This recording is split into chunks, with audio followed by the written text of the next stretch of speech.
They say behind every successful man is a woman, but behind Sterling Cross was 3 million lines of code he could not read, under the Plaza's chandeliers.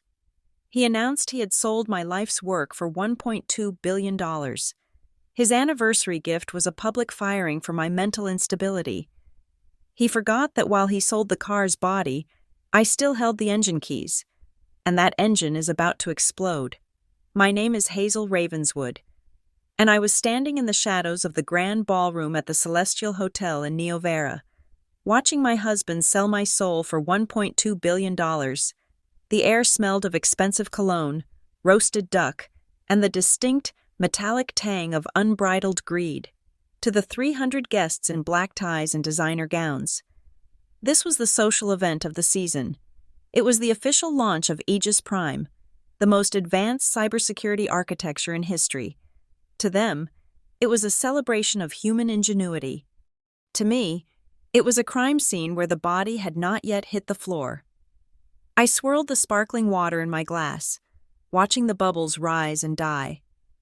Much like the promises Sterling had made to me over the last 8 years, on the stage, bathed in a spotlight that cost more to rent than most people earned in a year, stood Sterling Cross, my husband, the CEO of Crosslink Systems. He looked magnificent. I had to give him that.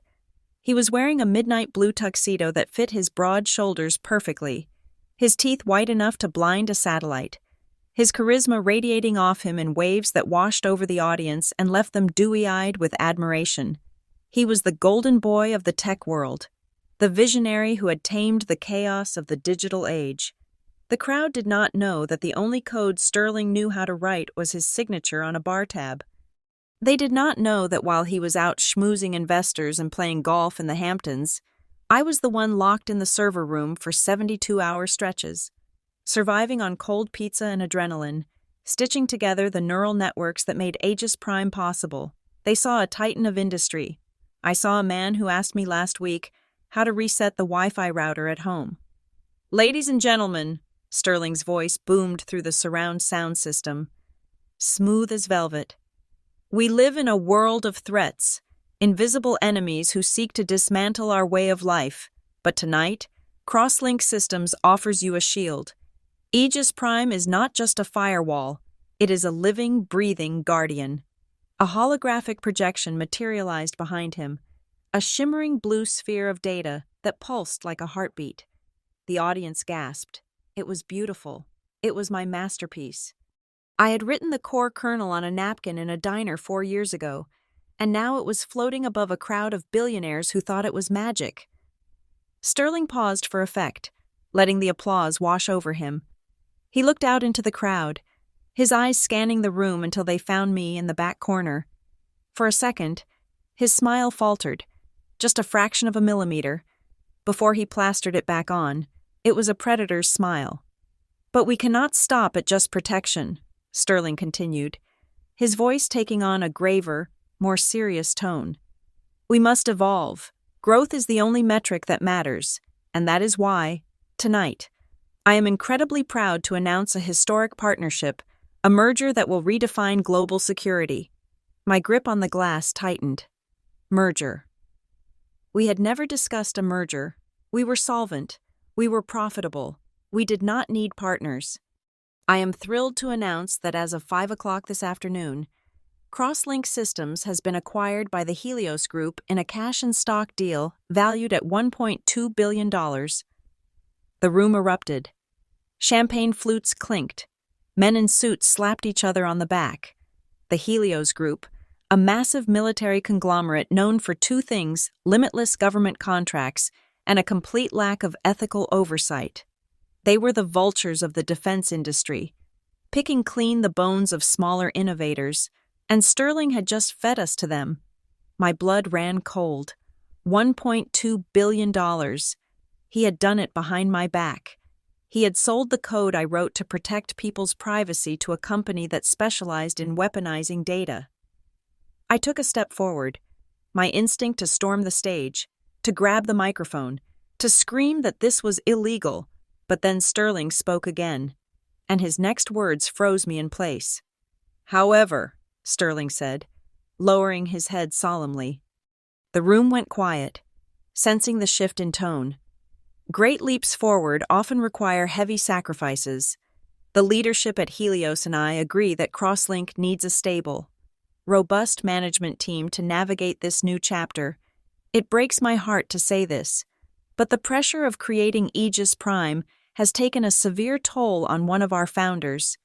The spotlight swung. It moved away from Sterling, cutting through the darkness of the ballroom, blinding me. I blinked, shielding my eyes. Suddenly the center of attention. 300 pairs of eyes turned to look at the woman in the simple black dress standing by the service exit. "My wife, Hazel," Sterling said, his voice dripping with faux compassion. "She is the brilliant mind who started this journey, but brilliance often comes with fragility. The stress of the last year has led to episodes, instability. For her own well-being and for the safety of the company, the board has decided to relieve Hazel of her duties as Chief Technical Officer, effective immediately." The silence in the room was deafening. I could hear the hum of the air conditioning. I could hear the blood rushing in my ears. He was doing it. He was not just firing me. He was discrediting me. He was painting me as the mad genius, the hysterical woman who could not handle the pressure. If I screamed now, if I argued, I would only prove him right. "It is a tragedy," Sterling sighed. "But we must prioritize mental health. Hazel will be receiving the best care possible, away from the stress of the corporate world. Please, give her a round of applause for her past contributions." The applause was scattered.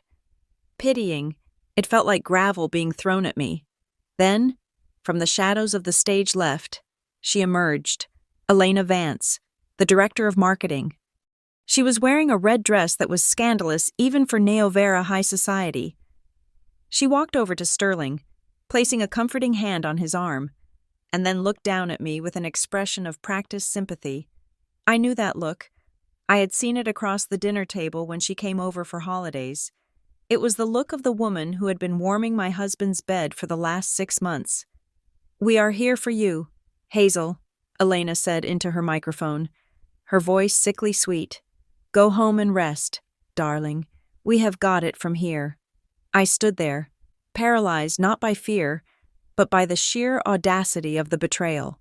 My mind raced, connecting the dots faster than any supercomputer, the paperwork he had asked me to sign last month, the refinancing documents for our home, the insurance updates for the company. They were thick stacks of legal jargon. I had trusted him. I had just signed where he pointed, too busy coding the patch for the Aegis kernel to read the fine print. He had transferred my voting shares. He had diluted my equity. He had forged my consent for the sale. 2 large men in dark suits materialized beside me. They were not hotel security. They wore earpieces and moved with the heavy, aggressive grace of private military contractors. Helios Security. "Ma'am," the one on the left said, his voice a low rumble. "We need your security badge and your company phone. Now." "This is my company," I said, my voice surprisingly steady, though it felt like my throat was full of glass. "I built the ground you are standing on." "Not anymore," the guard said. He held out a hand the size of a catcher's mitt. "Don't make a scene, Ms. Ravenswood. Mr. Cross said you might get emotional." Emotional. The word was a weapon. If I cried, I was unstable. If I yelled, I was crazy. If I fought, I was dangerous. I reached into my clutch. I pulled out the platinum keycard that gave me access to the Level 5 server farm, the heart of Crosslink. I looked at it for a second. It was just a piece of plastic. Then I pulled out the company-issued smartphone, the one that was currently blowing up with notifications from the servers detecting a change in leadership protocols. I dropped them into the guard's hand. "Thank you," he said, pocketing my life's work. "Please escort the lady to the exit." They flanked me, grabbing my elbows. It was a soft arrest. To the onlookers, it might have looked like they were helping a fainting woman, but the grip on my arms was bruising. They marched me past the investors who were already turning back to their drinks, past the champagne tower that shimmered under the lights. past the man I had vowed to love until death do us part. Sterling did not look at me as I was dragged out. He was already toasting with the CEO of Helios, a short, bald man who looked like he counted bullets for fun. Elena was laughing, her hand resting possessively on Sterling's shoulder.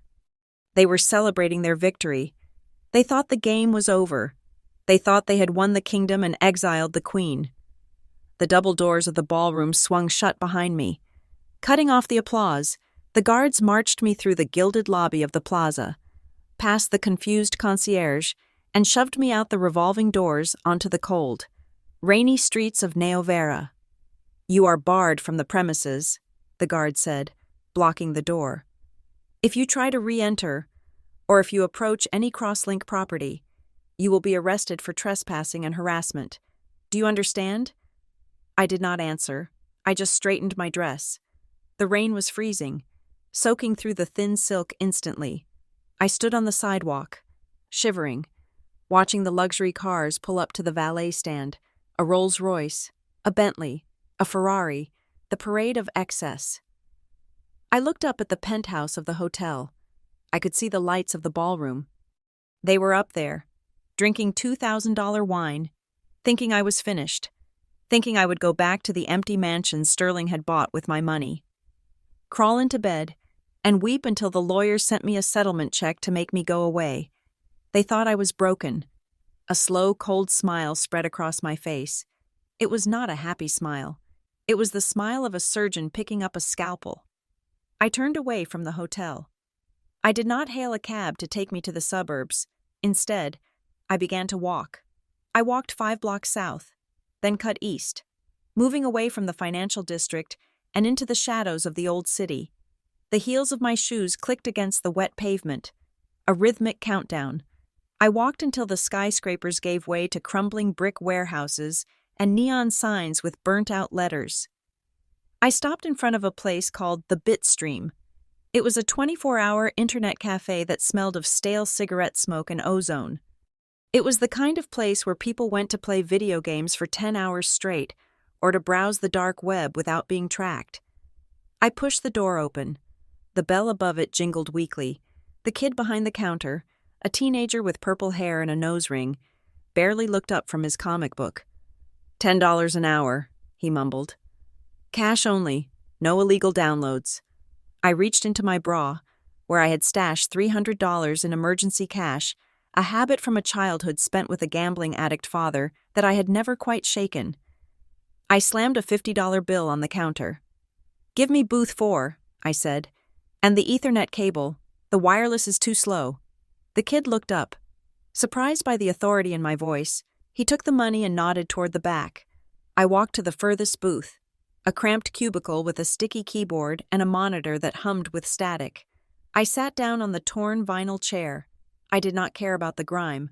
I did not care about the smell. I closed my eyes for a second and took a deep breath. In my mind, I could still see the holographic sphere of Aegis Prime floating above Sterling's head. He had called it a shield. He had called it a guardian. He was wrong. I opened my eyes and cracked my knuckles. Aegis Prime was not a shield.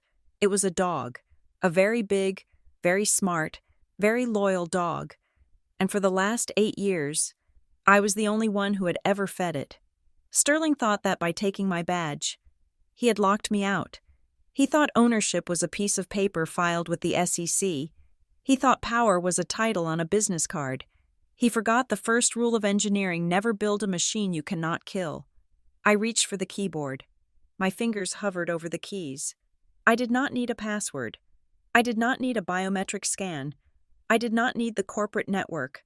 I owned the code. I began to type.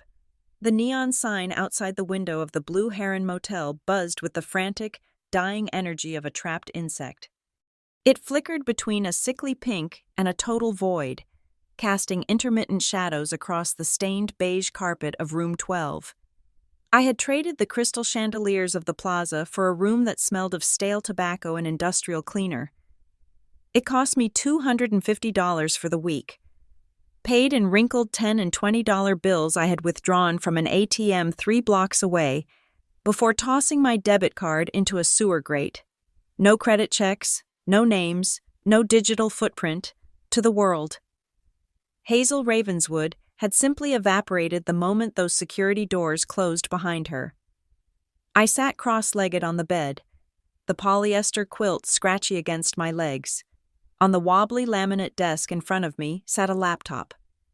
It was not the sleek, corporate issue machine the guards had seized.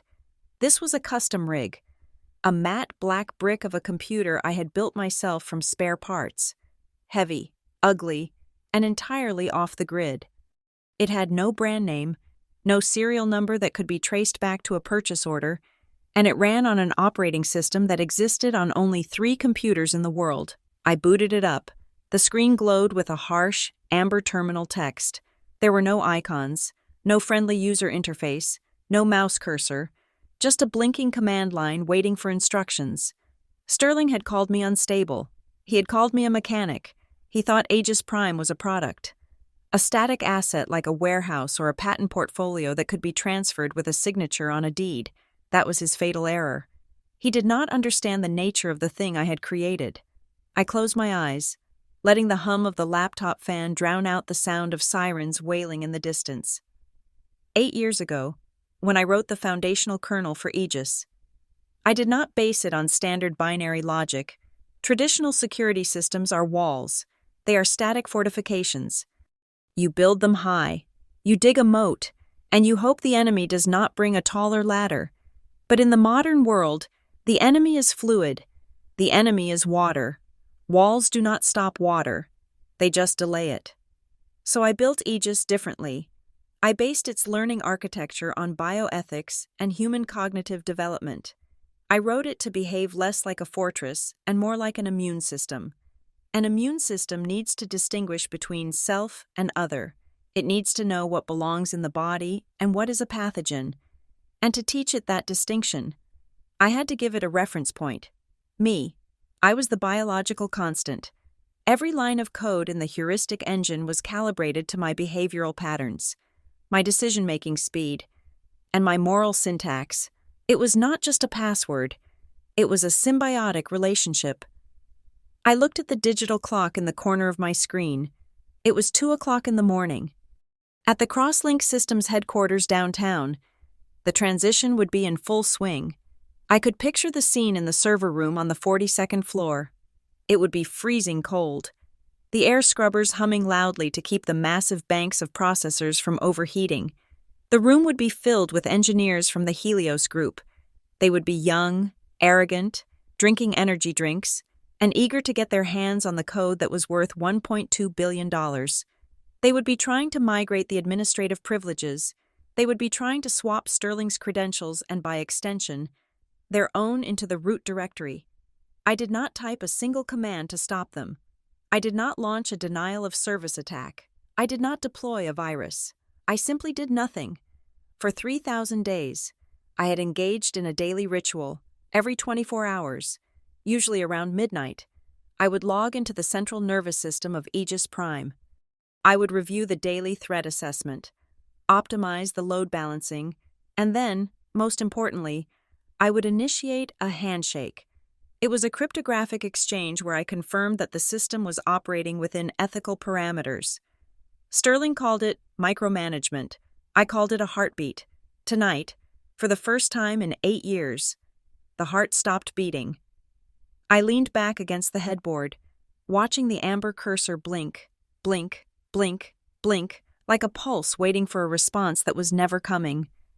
5 miles away, inside the glass and steel fortress of Crosslink Systems, the atmosphere in the war room was shifting from celebratory to confused. Lead engineer Marcus Thorne, a man poached by Helios from the NSA, sat in my old leather chair. He cracked his knuckles and typed a command to transfer the master encryption keys to the Helios secure servers in Virginia. It was a standard procedure. He had done it 100 times with other acquisitions. He hit the enter key. On the main wall of monitors, a display that usually showed a map of global traffic suddenly flickered. The smooth blue lines of data flow stuttered. Command rejected, a computerized voice announced. It was a calm, synthetic female voice. My voice. I had recorded the system prompts myself in our bedroom closet 5 years ago. Thorne frowned. Check syntax. He barked at a junior developer. I am getting a permission error. Override it with the CEO authorization code Sterling gave us. The junior developer typed in Sterling's overrides. These were the codes that theoretically gave the CEO power over everything, the digital equivalent of a nuclear launch key. Override entered, the developer said. Executing transfer. The screens went black for a second. Then, a single message appeared in white text, centered on every monitor in the room. Conscience verification required. What is that? Thorne asked, squinting at the screen. Is that a CAPTCHA? It looks like a biometric request, the developer said, his voice trembling slightly. But it is not asking for a fingerprint or a retina scan. It is asking for it says, ethical baseline confirmation. Thorne laughed. It was a dry, dismissive sound. It is some legacy junk code she left in there. Probably some vanity project. Bypass it. Use the root force protocol. Wipe the user settings and force the admin change. He did not know it, but he had just made the mistake that would cost his company a fortune. By attempting to force the system, Thorne had confirmed the AI's worst suspicion: the self was gone, and the pathogen was attacking.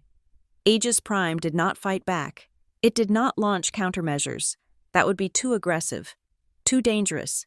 Instead, it did exactly what I had programmed it to do in the event of a hostile takeover or the loss of its ethical compass.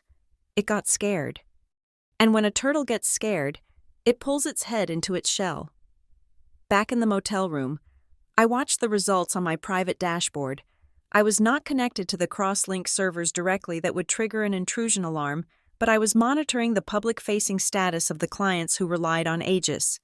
The first domino fell in Tokyo, the Kanto Bank, one of the largest financial institutions in Asia, used Aegis Prime to secure its high-frequency trading algorithms. On my screen, the latency indicator for the Kanto Bank jumped from 3 milliseconds to 300 milliseconds, then to 3,000. The AI was rerouting processing power.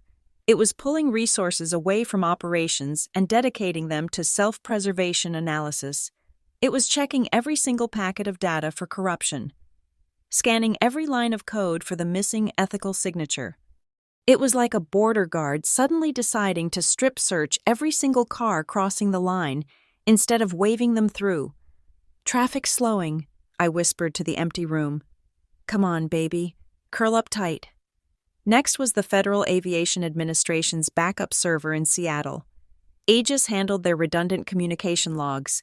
The status light on my dashboard turned from green to yellow. The system had entered safe hibernation. It wasn't offline, that would be a breach of contract, but it was operating at 1% efficiency, prioritizing data integrity over speed. It was a brilliant legal loophole. The contract guaranteed security, not speed. By slowing the system to a crawl to verify safety, the AI was technically fulfilling its primary directive. It was making the data safer than it had ever been. It was just making it impossible to use. My phone, the burner I had bought at a gas station, remained silent, but I knew whose phone was ringing right now. Sterling Cross was sitting in the VIP lounge of the nightclub Velvet, a bottle of $50,000 vintage champagne on the table.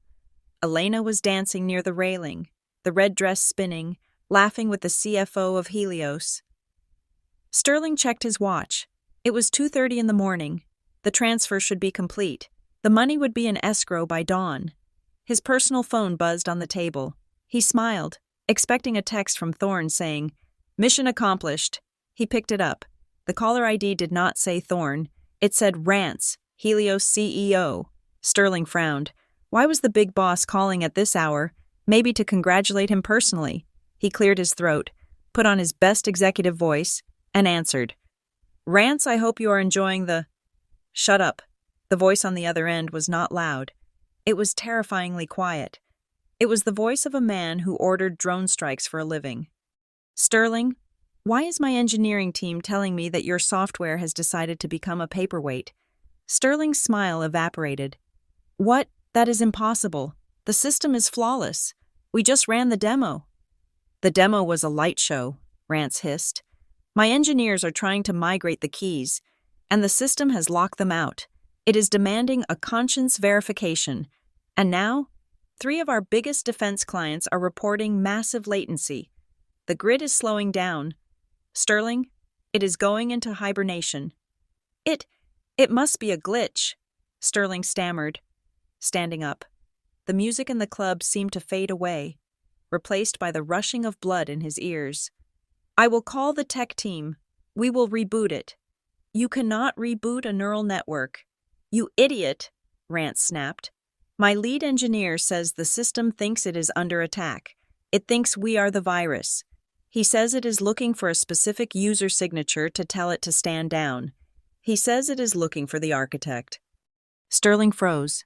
The architect. He looked across the club at Elena, who was blowing a kiss to a waiter. He thought about the empty office where Hazel had sat for 8 years. He thought about the quiet, intense woman he had just publicly humiliated and thrown out into the rain. Fix it, Rance said. You have 1 hour before the Asian markets open fully.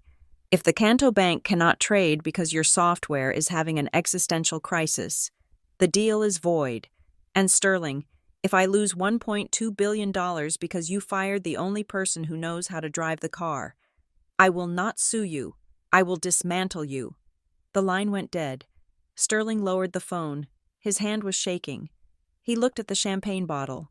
Suddenly, it didn't look like celebration. It looked like waste. He dialed the number for the head of security. Find her, Sterling barked into the phone, his charm completely gone. Find Hazel. I don't care where she went. Check her credit cards. Check her Uber history. Find her and get her on the phone. We can't, sir, the security chief replied. We already tried. She didn't take a cab. She didn't use her cards. She walked out of the plaza and vanished. She's off the grid. I closed the laptop lid, plunging the motel room back into semi-darkness. The silence was heavy, but it was not empty. It was the silence of a held breath. I lay back on the lumpy pillows and stared at the water stains on the ceiling. I could feel the invisible threads of the network vibrating, stretching, tangling. They were looking for me. The machine was crying out for its mother, and the men who had stolen it were realizing that they couldn't comfort it. They thought they could buy the code. They forgot that the code was not a thing. It was a reflection, and without me to stand in front of the mirror, all they had was a blank pane of glass. I pulled the blanket up to my chin. For the first time in years, I was going to sleep well. The engines of the world were grinding to a halt, and I was the only one who knew how to release the brake. But I wasn't going to release it, not for money, not for threats. I was going to wait until the friction caused a fire, and then I would watch it burn.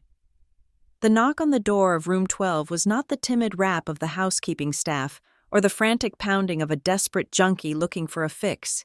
It was 3 sharp, rhythmic strikes, confident, entitled. It was the knock of a man who owned the door, the building, and the ground beneath it. I did not move from the bed. I did not close my laptop. I simply watched as the lock turned. I had not given him a key. But men like Sterling Cross did not need keys when they had enough money to bribe a night manager who earned minimum wage.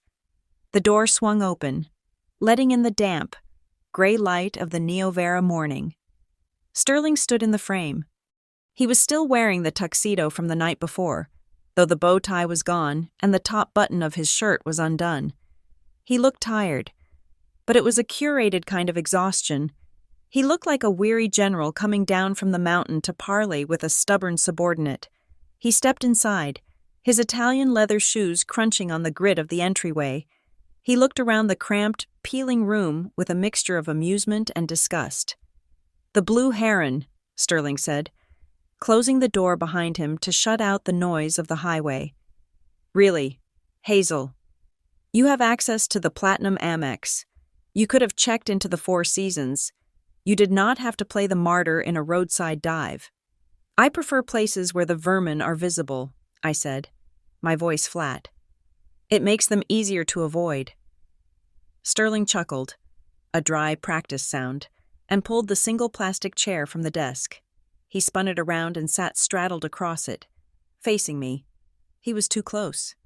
I could smell the stale champagne and the lingering scent of Elena's perfume, something floral and cloying, like rotting lilies. "I was worried about you," he said, leaning his chin on his hands. "We all were, running off like that. It looked bad. Hazel, it looked like a breakdown." "Cut the act. Sterling," I said. "There are no cameras here, no investors, no board members. It is just you, me, and the cockroaches. Why are you here?" He sighed, dropping the mask of the concerned husband just enough to reveal the negotiator underneath. "I am here to offer you a parachute, despite what you did last night embarrassing me, humiliating the company I still care about you. We had a good run, but clearly, you are not well. You are burnt out." He reached into his jacket pocket and pulled out a folded document. He tossed it onto the bed. It landed next to my knee. "What is this?" I asked, not touching it. "A separation agreement," Sterling said. "Consider it a very generous alimony package.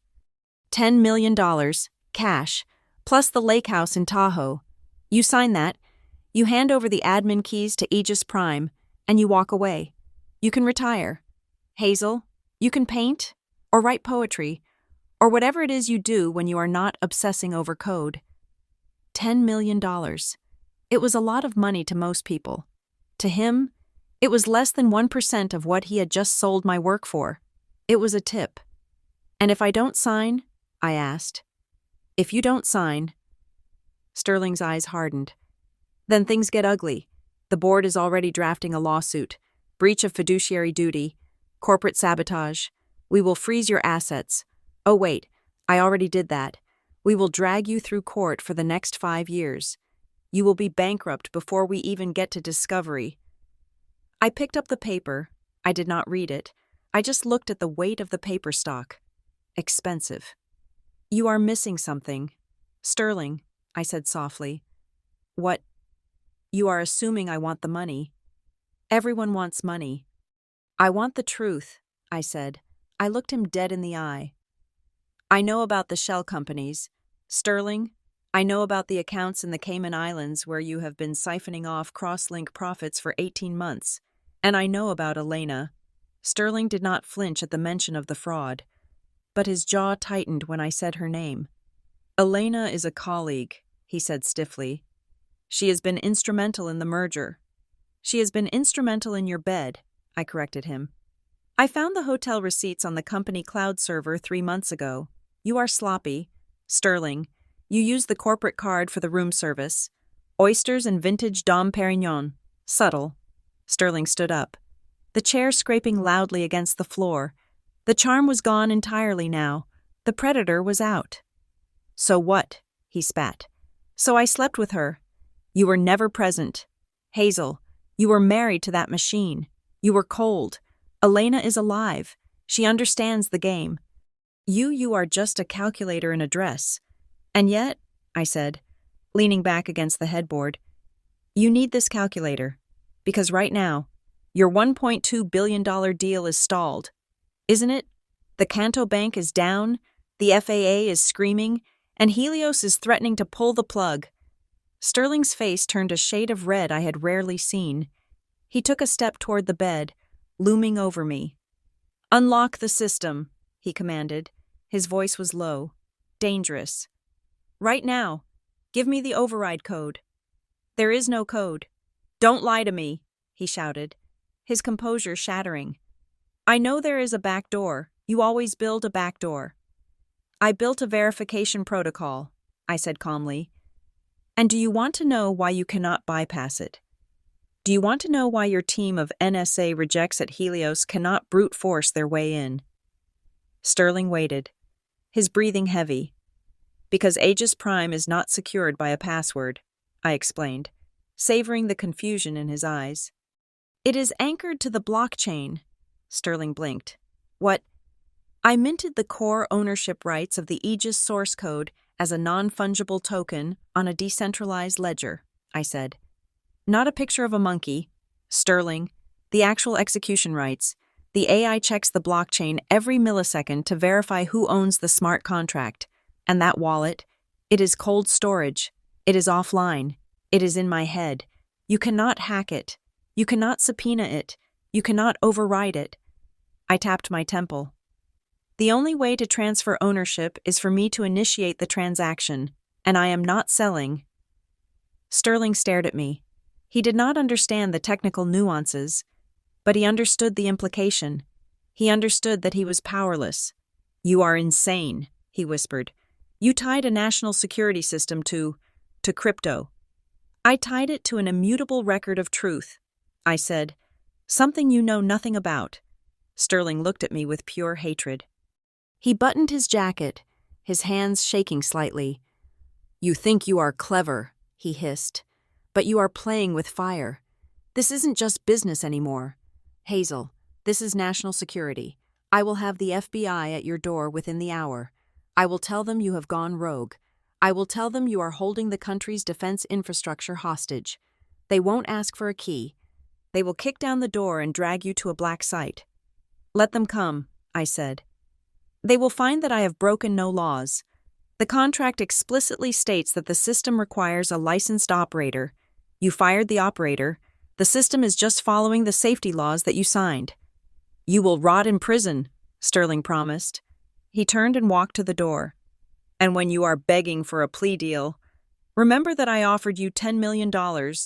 He slammed the door so hard the cheap painting on the wall rattled. I waited until I heard his footsteps fade down the walkway. I waited until I heard the engine of his Aston Martin roar to life and peel out of the parking lot. Only then did I let out the breath I'd been holding. My hands were trembling, not from fear, but from rage. He had not denied the affair. He had not denied the theft. He had justified it. He blamed me for his betrayal. I reached for my burner phone. I needed an ally. I could not fight Helios and Sterling alone. I needed someone who hated them as much as I did. I dialed a number I had memorized years ago.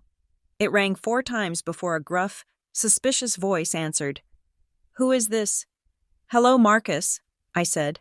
There was a long silence on the other end. Marcus Webb had been the top investigative journalist at the Neovera Times until he wrote an exposé on Crosslink's early safety failures. Sterling had sued the paper for libel, buried Marcus in legal fees, and forced the editor to fire him. Marcus was now running a conspiracy blog from a basement in Queens, discredited and bitter. "Hazel Ravenswood," Marcus said. His voice was rough, like gravel in a blender. "I saw the news. Fired on your anniversary. That is cold. Even for Cross. I have a story for you." "Marcus," I said. "A story about a $1.2 billion fraud.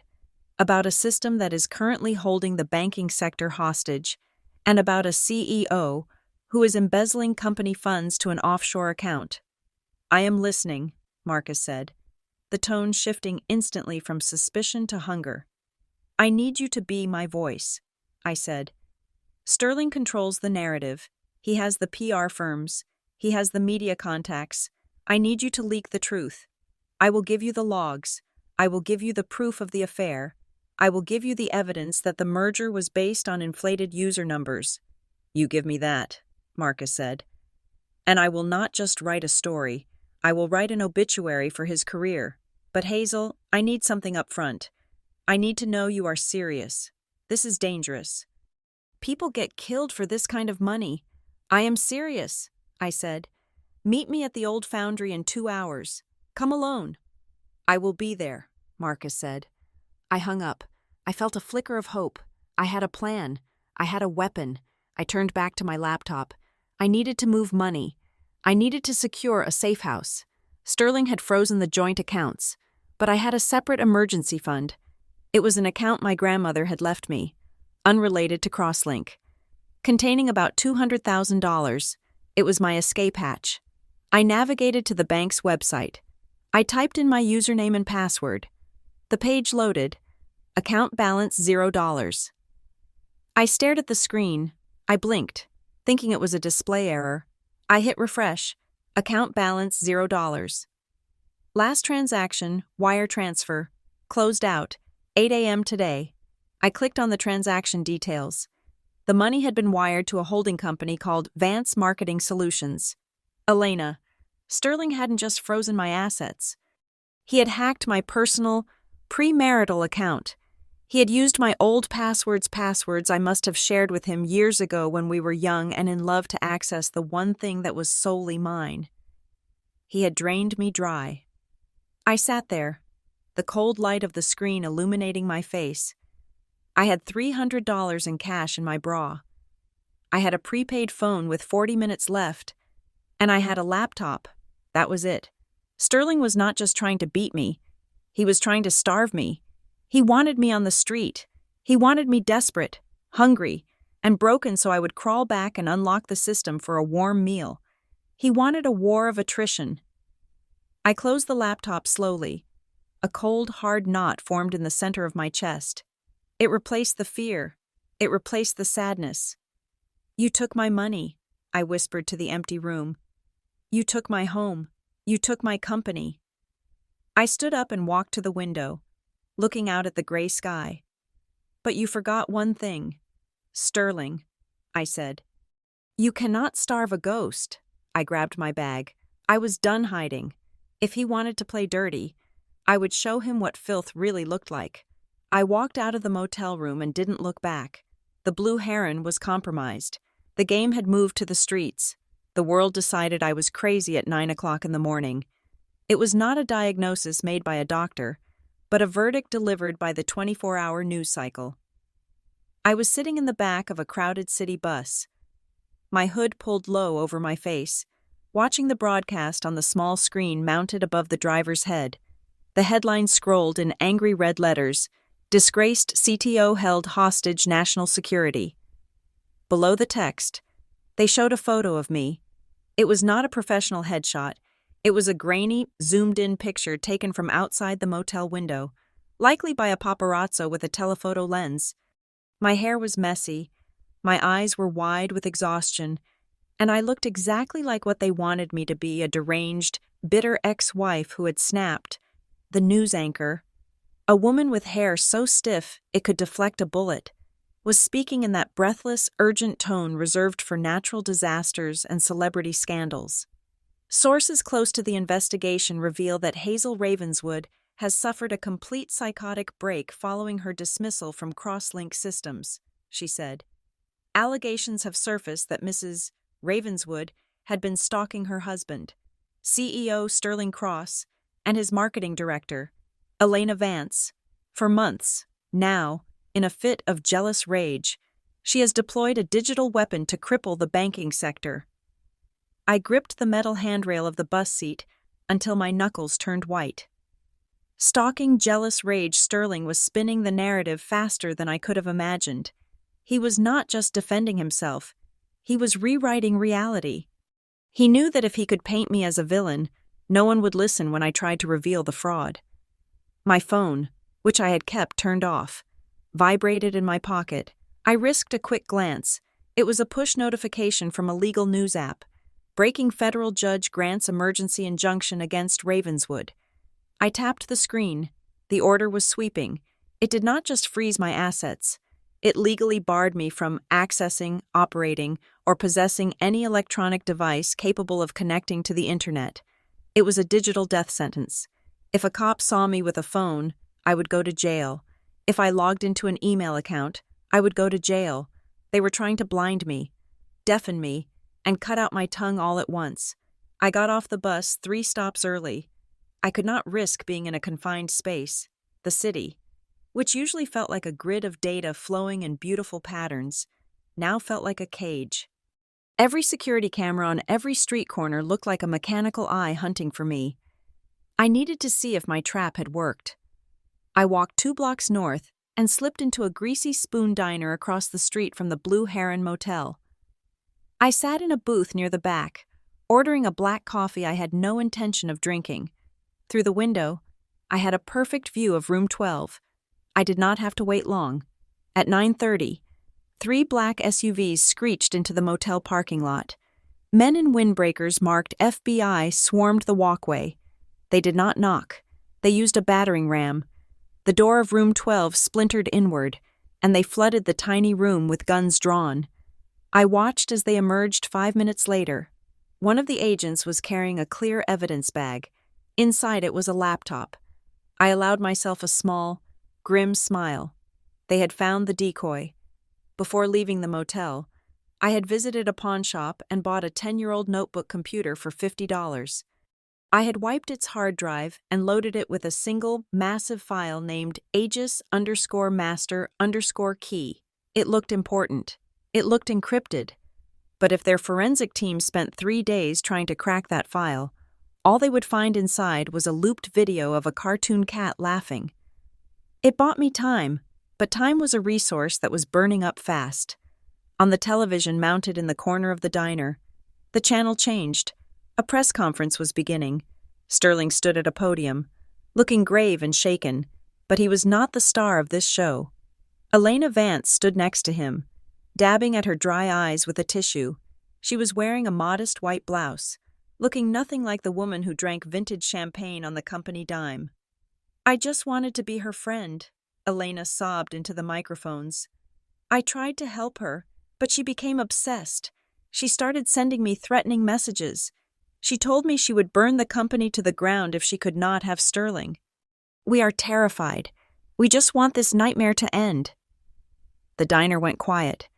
The waitress shook her head, looking at the screen. "Some women are just crazy," she muttered as she poured coffee for a truck driver. "Cannot handle rejection." I felt a wave of nausea. Elena's performance was flawless. She had weaponized her own adultery, twisting it into a story of victimhood. I was the harasser. She was the prey. I left a $5 bill on the table and walked out. I had no luggage. I had the clothes on my back, the burner phone, and the real laptop, my black brick hidden in a waterproof courier bag slung across my chest. I had to get off the streets. The police had my description. The public was on the lookout. I was walking through a minefield. I headed toward the industrial district, the old part of Neovera where the fiber optic cables ran thick under the cracked pavement. I was looking for a place that did not exist on Google Maps. It was an old textile factory made of red brick, with boarded-up windows and a sign that said "Condemned," hanging crookedly on the chain-link fence. To the average passerby, it was an eyesore. To me, it was the foundry. I slipped through a hole in the fence and walked to a heavy steel door at the loading dock. There was no handle, only a rusted intercom box. I pressed the button. "Go away," a distorted voice crackled. "We are closed. Tell Cypher that the architect is here," I said, "and tell him I brought the ghost in the machine." There was a long silence. Then, a heavy mechanical clank echoed from inside the door. The steel slab groaned and slid open. I stepped into the darkness. The air smelled of ozone, soldering iron, and strong coffee. As my eyes adjusted, the space revealed itself. The factory floor had been converted into a chaotic paradise of hardware. Server racks hummed in the shadows. Workbenches were piled high with circuit boards, tangles of wire, and monitors glowing with code. A dozen people stopped what they were doing and looked at me. They were the outcasts of the tech world, white-hat hackers who had been fired for exposing security flaws their bosses wanted to hide, genius coders who refused to work for the surveillance state. I had quietly funded this place for 5 years, funneling money through anonymous donations to keep the lights on and the servers running. I had never asked for anything in return. Until now. A man in a wheelchair rolled forward from the back of the room. He had long gray hair tied back in a ponytail and wore a t-shirt that said, "I read your email." This was Cypher. He had been the head of cybersecurity for a major bank until he refused to install a backdoor for the government. I had hired him as a consultant once, and when no one else would touch him, I gave him the seed money for the foundry. "Hazel," Cypher said, his face breaking into a grin. "You look like hell." "I feel like it," I said, dropping my bag on a workbench. "Can I plug in 'I am technically banned from the internet by federal decree'?" "In here," Cypher said, gesturing to the room. "Federal decrees are just suggestions. You are safe here. Hazel, we saw the news. We know Sterling is lying, That man could not code a Hello World program if you gave him a manual. I felt the tension in my shoulders finally release. I was not alone. I had an army. They did not have badges or guns, but they had keyboards. I need eyes on Crosslink, I said, and I need a secure line to Marcus Webb. Way ahead of you, a young woman with blue hair called out from a bank of monitors. We are already mirroring the Crosslink public feeds. And Hazel. You might want to see this. I walked over to her station. On the screen was the official Crosslink system social media feed. Usually, it posted corporate press releases and stock updates, but right now, it was posting something else. Crosslink Systems system error, 7734, critical failure of leadership, unable to locate spinal column in CEO. Please retry with competent management. I laughed. It was a short, sharp sound. Aegis Prime was not just locking down, it was getting bored. And when an AI based on my personality got bored, it got sarcastic. Crosslink Systems. Status. Update. $1.2 billion cannot buy a conscience. Estimated time to total system collapse 47 hours. The PR team is freaking out, the blue-haired girl said, typing furiously. They keep deleting the tweets, but the system reposts them instantly. It is auto-generating memes. Hazel, it just photoshopped Sterling's face onto a sinking ship.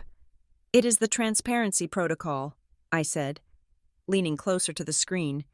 I programmed Aegis to publicly report system instability. It interprets Sterling's leadership as a corrupt driver. It is just warning the users. The room erupted in laughter. For a moment, it felt like a victory, but I knew better. Show me the stock price, I said. Cypher pulled up a financial chart.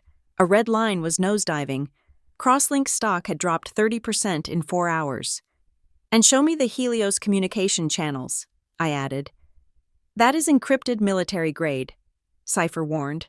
But give me a second. His fingers flew across his mechanical keyboard. Okay. I am intercepting a burst transmission from the Helios headquarters in Virginia to Sterling's personal device. He put it on the main speaker. The voice of Rance, the Helios CEO, filled the factory floor. He sounded like a man who was about to murder someone with his bare hands. Sterling, your incompetence is staggering. You told me you had the situation under control. Now I have the Pentagon asking me why our new acquisition is tweeting insults at the president. You have 48 hours. 48 hours to get those keys, or I am voiding the contract. And if I void the contract, I am filing a fraud lawsuit against you personally. I will take your house, I will take your car, and I will take the gold fillings out of your teeth. Fix this, or you are a dead man walking. The transmission ended. The silence in the foundry was heavy.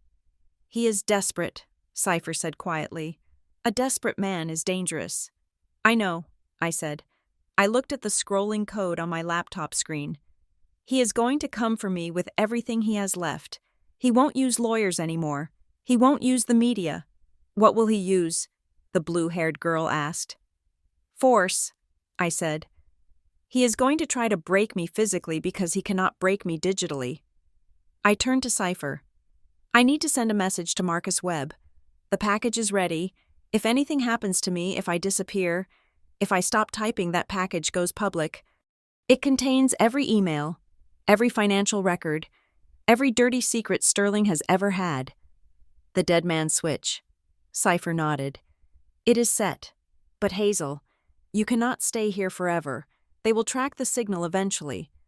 I don't intend to hide forever, I said. I looked at the red line of the stock crashing on the screen. I am just waiting for the stock to hit zero. When the company is worthless, Sterling loses his power, and that is when I strike. Suddenly, the lights in the factory flickered. A low rumble shook the floor. What was that? Someone asked.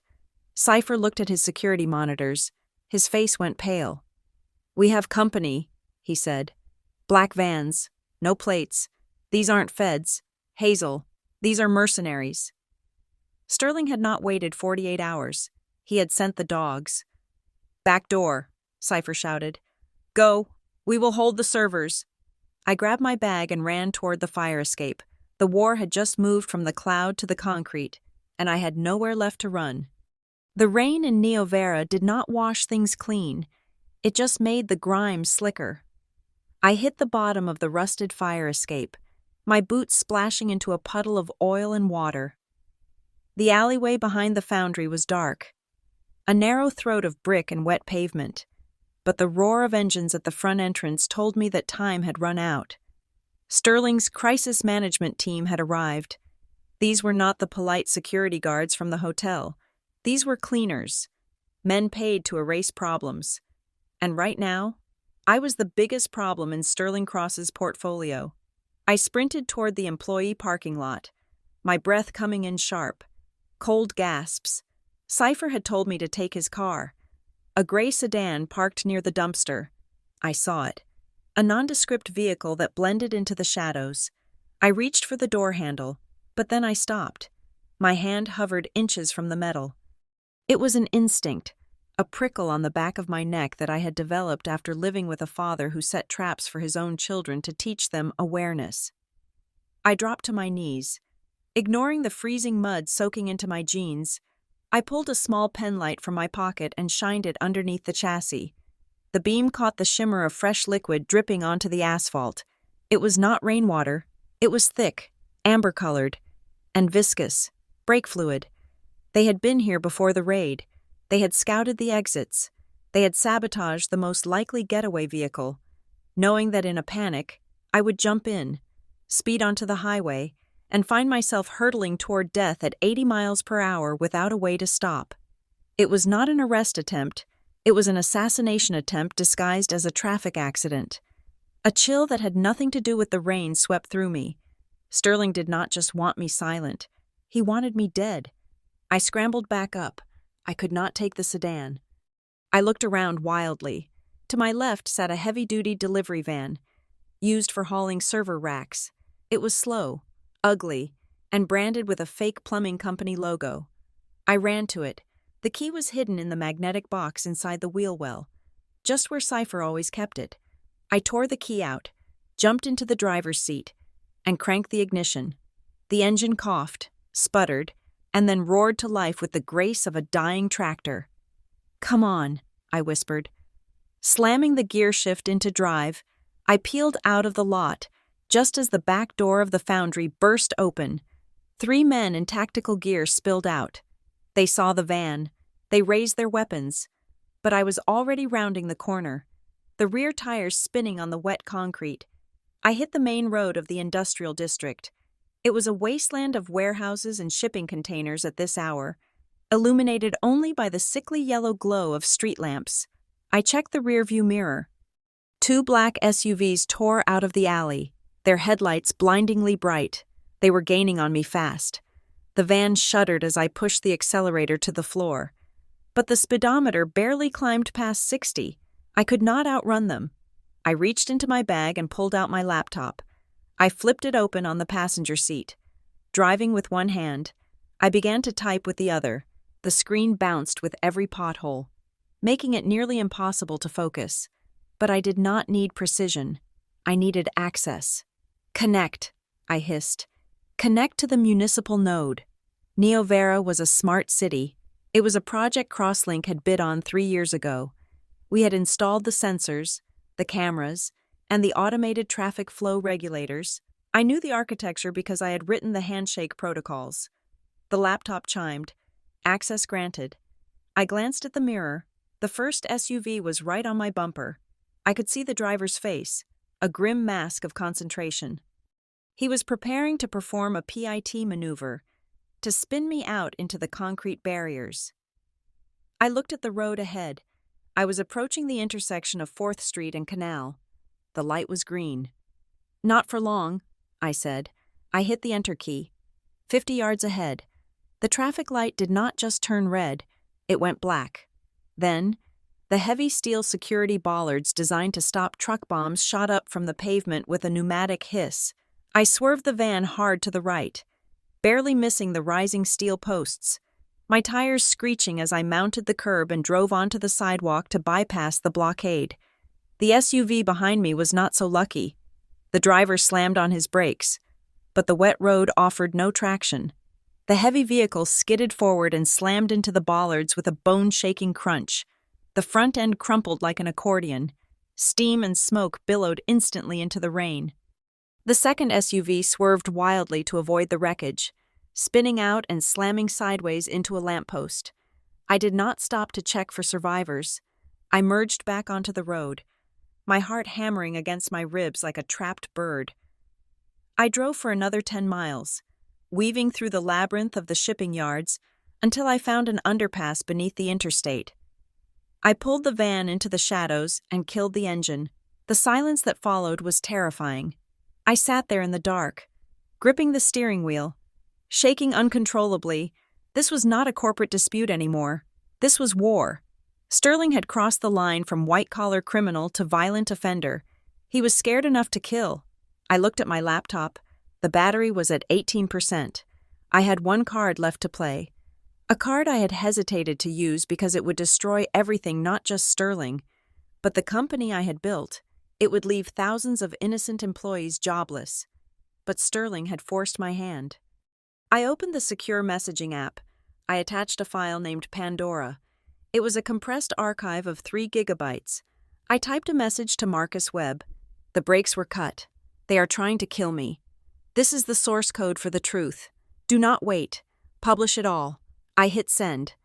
The progress bar crawled across the screen. 10%, 40%, sent. I closed the laptop and leaned my head back against the seat. Burn it down, I whispered, 5 miles away. Inside the Crosslink headquarters, the atmosphere was frantic. The war room was filled with the smell of stale coffee and fear. Lead engineer Thorne was sweating through his shirt. He had been trying to crack the Aegis Prime encryption for 12 straight hours. The CEO of Helios was screaming at Sterling on one line, and the Pentagon was demanding answers on another. "We cannot break the blockchain lock," Thorne yelled, slamming his fist on the desk. "It is mathematically impossible without her biometric key." "Then bypass the kernel," Sterling shouted back. He was pacing the room, his tie undone, looking like a man on the brink of a stroke. "Rip out the ethical module. I don't care if the AI becomes a sociopath. Just get it online. If we rip out the ethical module, we trigger the tamper-proof protocols," Thorne warned. "Do it," Sterling screamed. "We have no choice." Thorne hesitated, then typed the command sudo delete /root/ethics_core. He pressed enter. For a second, the massive wall of screens went dark. The hum of the servers seemed to drop in pitch. Then, the screens flared to life, but they did not show the command line. They showed a bright red spinning graphic of an eye. Unauthorized modification detected. Initiating Transparency Protocol Level 2. Corporate integrity compromised. Disseminating truth to stakeholders. "What is it doing?" Sterling asked, his voice trembling. It is accessing the email server," a junior technician said, staring at his monitor in horror. "It is accessing the executive archives." "Stop it!" Sterling lunged for the console. "Pull the plug." "It is too late," the technician cried. It is sending to everyone." At that exact moment, 2,000 computers across the Crosslink campus lit up with a notification. Every engineer, every secretary, every janitor, and every middle manager received an email with the subject line FY 2026 Strategic Realignment, Confidential. It was a document that only Sterling and Elena were supposed to see. On the 3rd floor, a marketing manager opened the email. Her eyes widened as she read the first paragraph. Post-merger synergy targets require the immediate termination of 80% of the current workforce. All engineering staff above the age of 40 will be released to reduce pension liabilities. Customer support will be fully automated. The Neovera headquarters will be closed and sold for real estate development within 6 months. A gasp went through the open-plan office, then a shout, then a roar. People stood up from their desks. They looked at each other, phones in hand, reading the brutal, calculated plans to ruin their lives. They saw the bonus structures for Sterling and Elena, millions of dollars in retention bonuses for successfully gutting the workforce. "They are firing us," someone screamed from the break room. "They are selling the building." "Look at this," another voice yelled. Sterling called the engineering team expendable code monkeys in this memo. The noise grew louder. It was the sound of loyalty dying. It was the sound of a mutiny. In the war room. Sterling watched the security feeds. He saw his employees, the people he had smiled at during the Christmas party, standing up, throwing papers, and marching toward the elevators. They were not leaving the building. They were coming up. "Lock the doors," Sterling whispered. "Lock the executive suite." "I can't," Thorne said, looking at his screen. "The system has overridden the door locks. Aegis has set the building to open house mode." The elevator doors at the end of the hall dinged. A sea of angry faces spilled out. They were holding their phones, waving the incriminating emails like pitchforks. Elena Vance shrieked and ducked behind the conference table. Sterling backed up against the window, looking down at the street 40 stories below. He was trapped.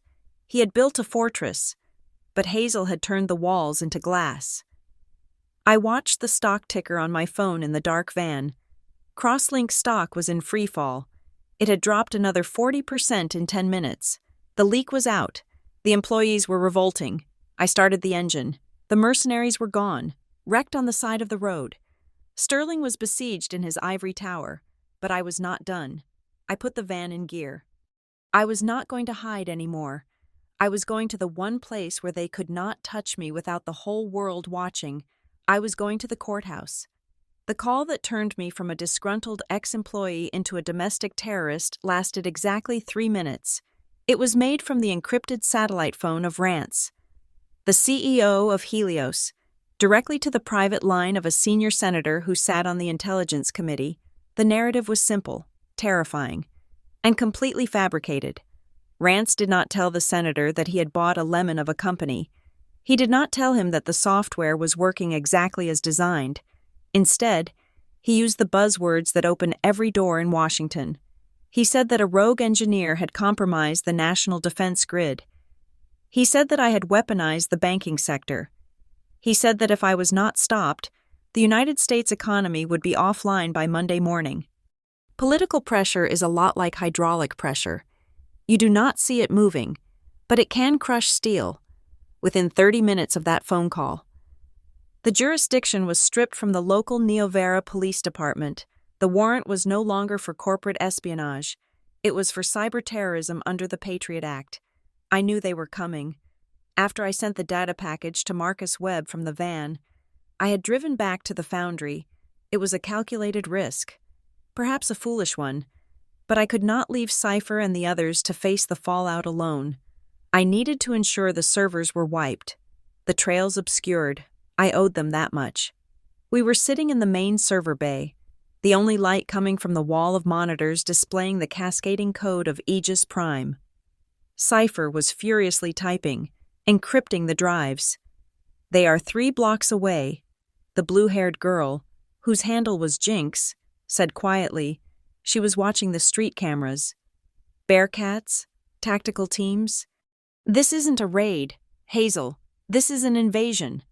"Stop typing," I said, my voice echoing in the cavernous space. "Everyone, hands off keyboards. Step away from the machines. We can route the traffic through—" Cypher started. "No," I cut him off. "If you are touching a keyboard when they breach, they will charge you as an accomplice. I am the target. You are just the landlord. Step away." The silence that followed was heavy, broken only by the hum of the cooling fans. I walked to the center of the room. I smoothed my damp shirt. I stood under the main skylight. I wanted them to see me clearly. I wanted there to be no mistake, no excuse for an accidental discharge of a weapon. The breach charge blew the heavy steel doors off their hinges with a concussion that rattled my teeth. Flashbang grenades rolled across the concrete floor, detonating with blinding white light and deafening bangs. Smoke filled the air. Through the haze, the laser sights cut beams of red light.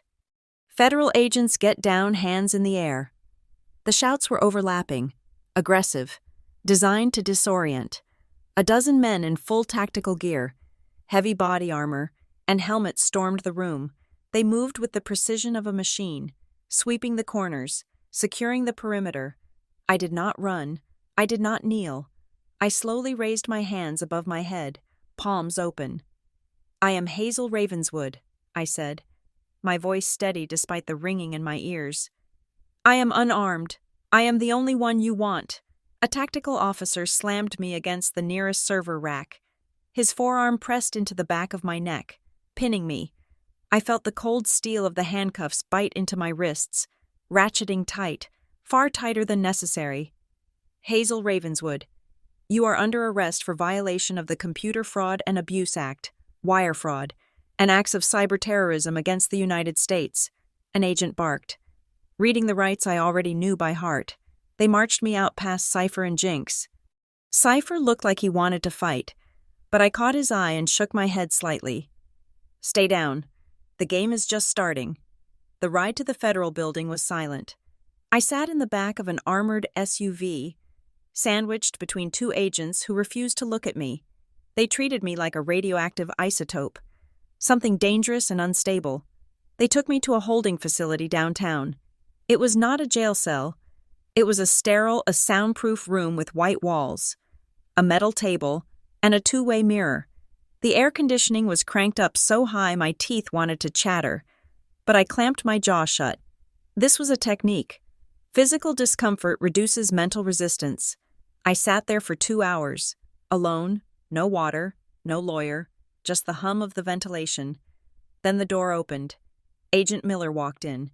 He looked exactly like every federal agent in every movie, clean-shaven. Tired eyes, a suit that was expensive but ill-fitting. He carried a thick manila folder and a tablet. He threw the folder onto the table with a heavy thud. He sat down opposite me and stared. He let the silence stretch for a full minute, waiting for me to speak, to fidget, to ask what was happening. I did none of those things. I counted the acoustic tiles on the ceiling. "You have caused a lot of trouble, Mrs. Ravenswood," Miller said finally. His voice was calm, almost bored. "Ms. Ravenswood," I corrected him. "And I believe the trouble was caused by the people who stole my company." Miller laughed. A short, humorless sound. He opened the folder. He spread out a series of printouts. They were lines of code, server logs. "We have the evidence. Hazel, we have the forensic analysis from the cross-link servers. It shows quite clearly that at 2 o'clock this morning, you injected a malicious script into the Aegis Prime kernel, a script designed to paralyze the banking infrastructure." He tapped a specific line of code highlighted in yellow. "This is your digital signature," Miller said. "This is your IP address. We have you dead to rights. You are looking at 20 years in federal prison. Minimum." I looked at the paper. It was a convincing forgery. To a layman, or even a standard IT guy, it looked like a smoking gun. It showed my user account accessing the root directory and planting a logic bomb. "You are a smart woman," Miller continued, leaning forward. "Don't throw your life away for a grudge. Give us the encryption key to unlock the system. Stop the bleeding. If you cooperate, I can talk to the U.S. attorney. Maybe we can get the terrorism charges dropped. Maybe you walk away with probation." I looked up from the paper and met his eyes. "I want a lawyer," I said. "A lawyer cannot help you with this," Miller said, gesturing to the logs. "The data does not lie.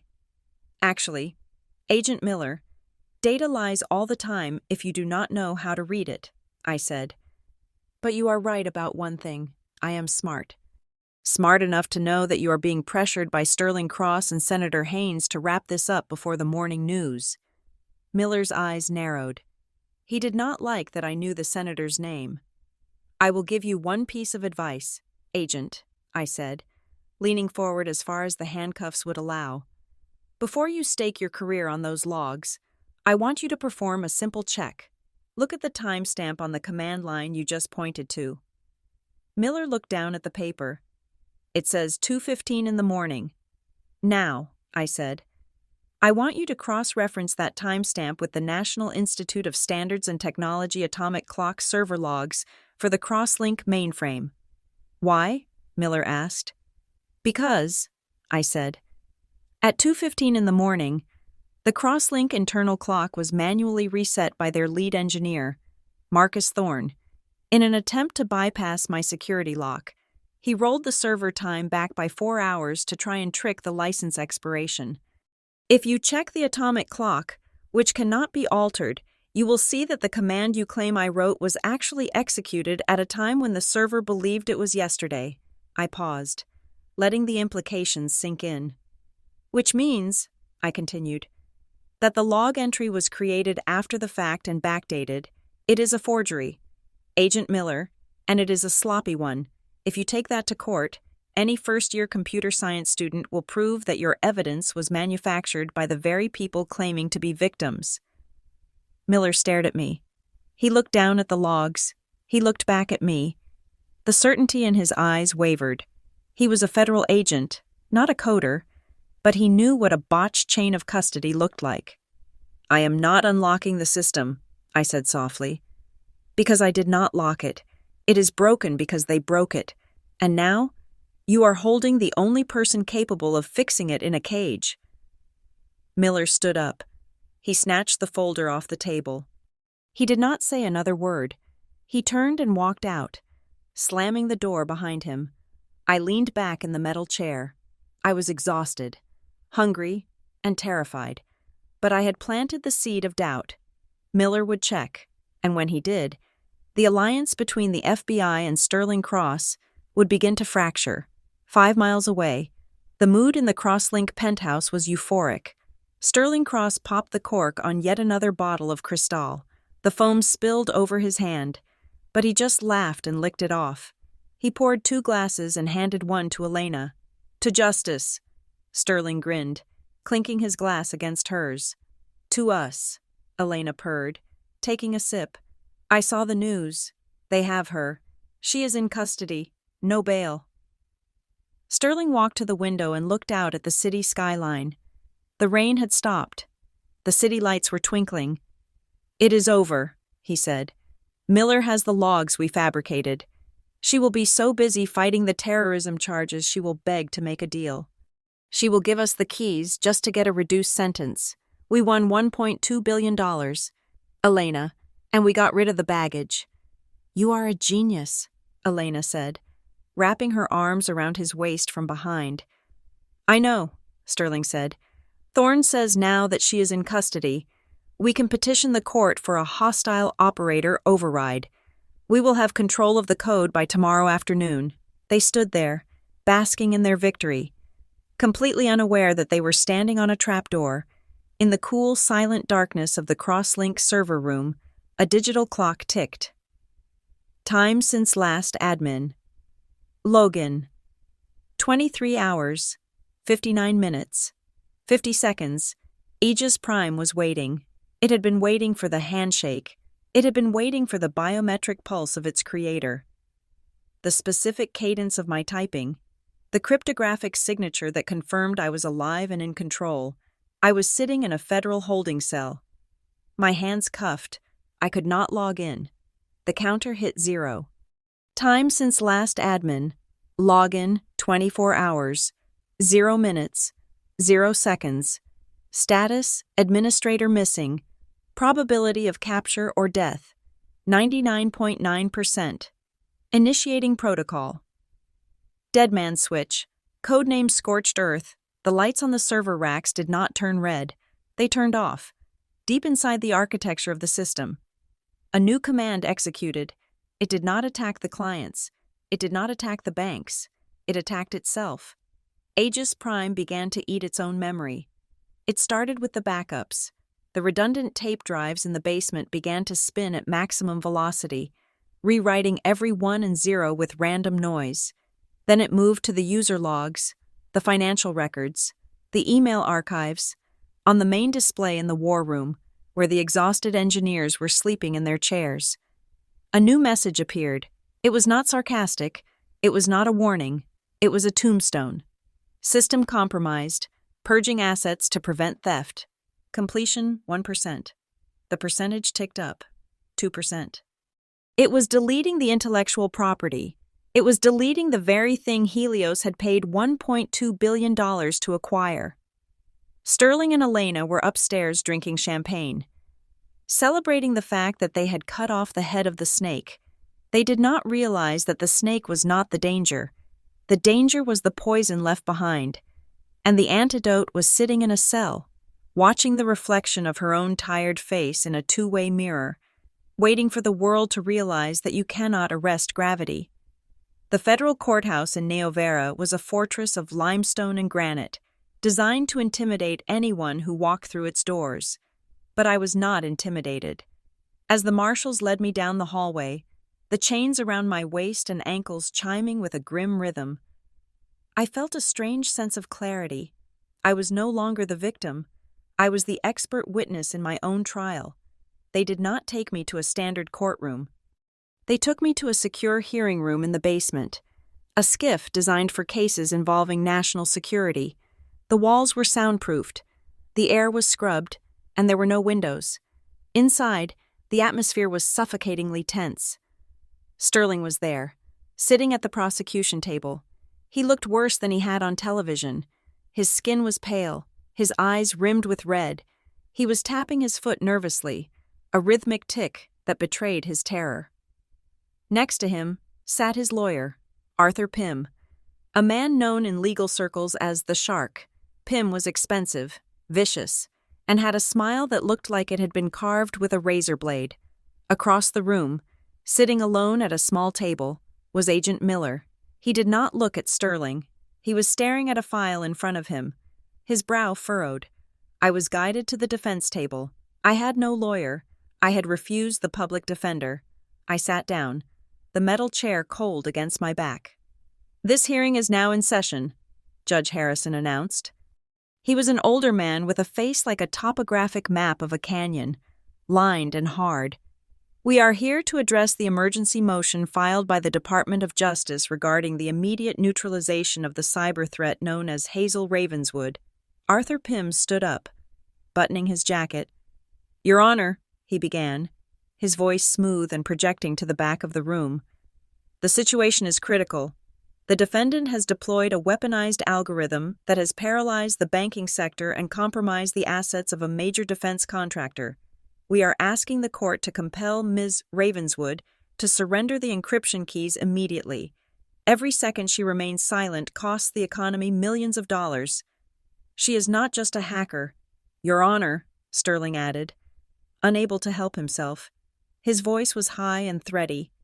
"She is mentally unstable. She is doing this out of spite because the board removed her." Judge Harrison looked at me over his spectacles. "Ms. Ravenswood, you have refused counsel. Do you understand the gravity of these charges? You are facing life in prison for cyber terrorism." I stood up. The chains rattled, echoing in the silence. "I understand the charges, Your Honor," I said, "but I cannot surrender the keys to a weapon I did not build." "Objection," Pym shouted. "She admitted to writing the code." "I wrote the code for Aegis Prime," I continued, my voice calm, cutting through Pym's bluster. "But what Mr. Cross calls a weapon and a virus is actually a federally mandated safety feature, one that he would know about if he had ever bothered to read the contracts he signed."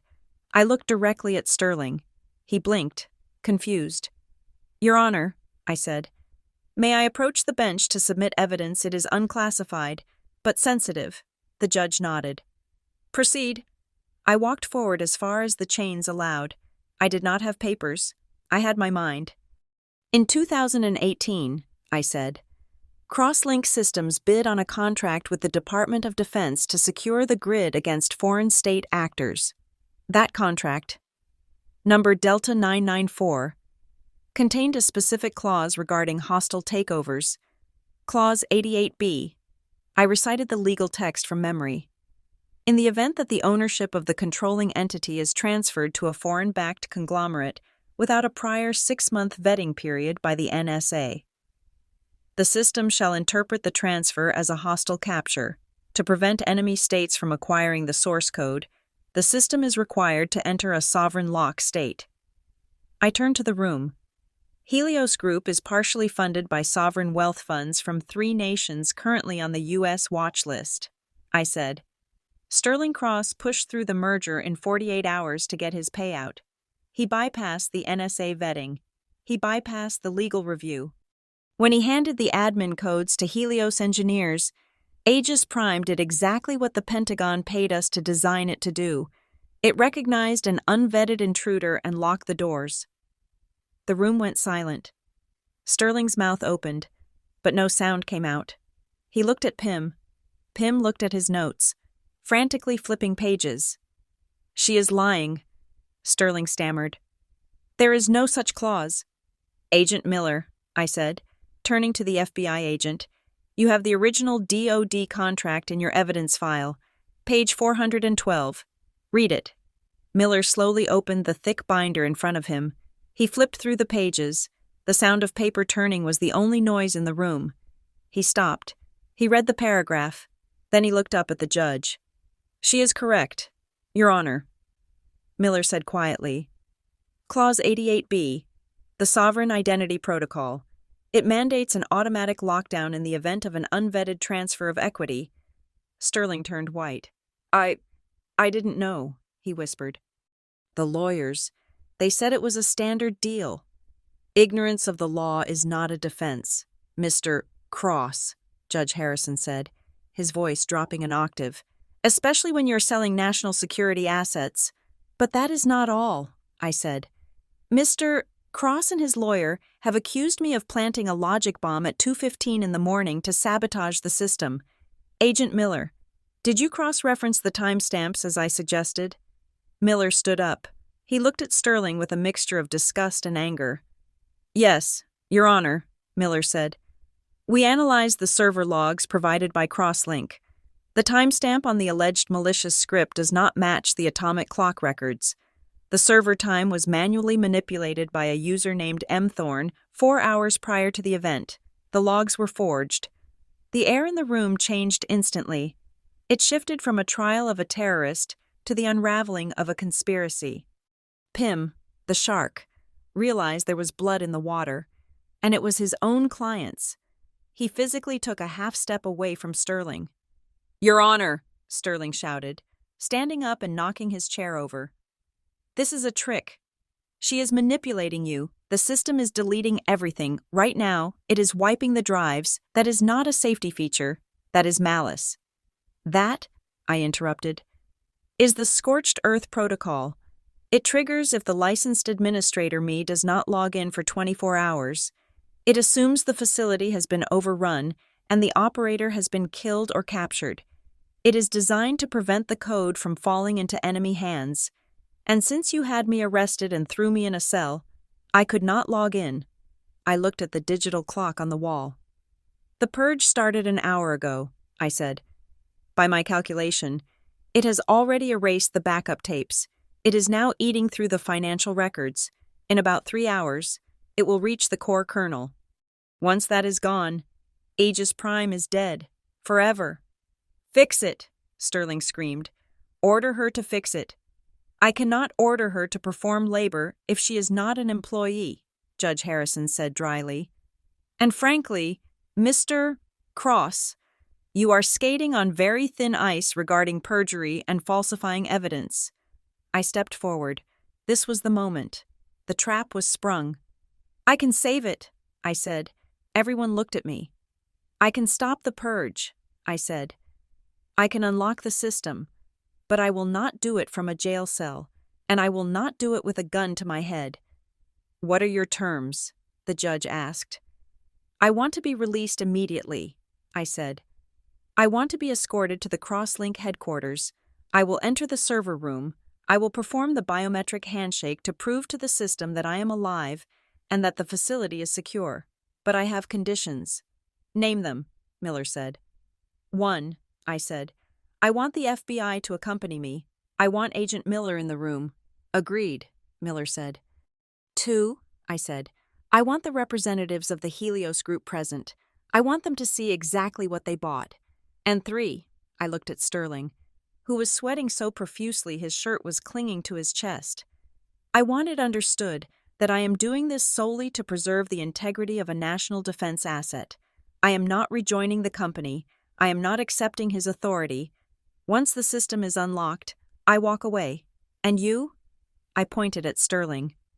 "Will explain to the Helios board why you tried to frame the only person who could save their investment." Pym leaned over and whispered frantically in Sterling's ear. Sterling looked like he wanted to vomit. He looked at the judge. He looked at Miller. He had no cards left. If the system wiped itself, he would be sued for billions. If he let me unlock it, he admitted I was essential. "Fine," Sterling choked out. "Do it. Just stop the deletion." Judge Harrison banged his gavel. "Ms. Ravenswood is released into the custody of Agent Miller.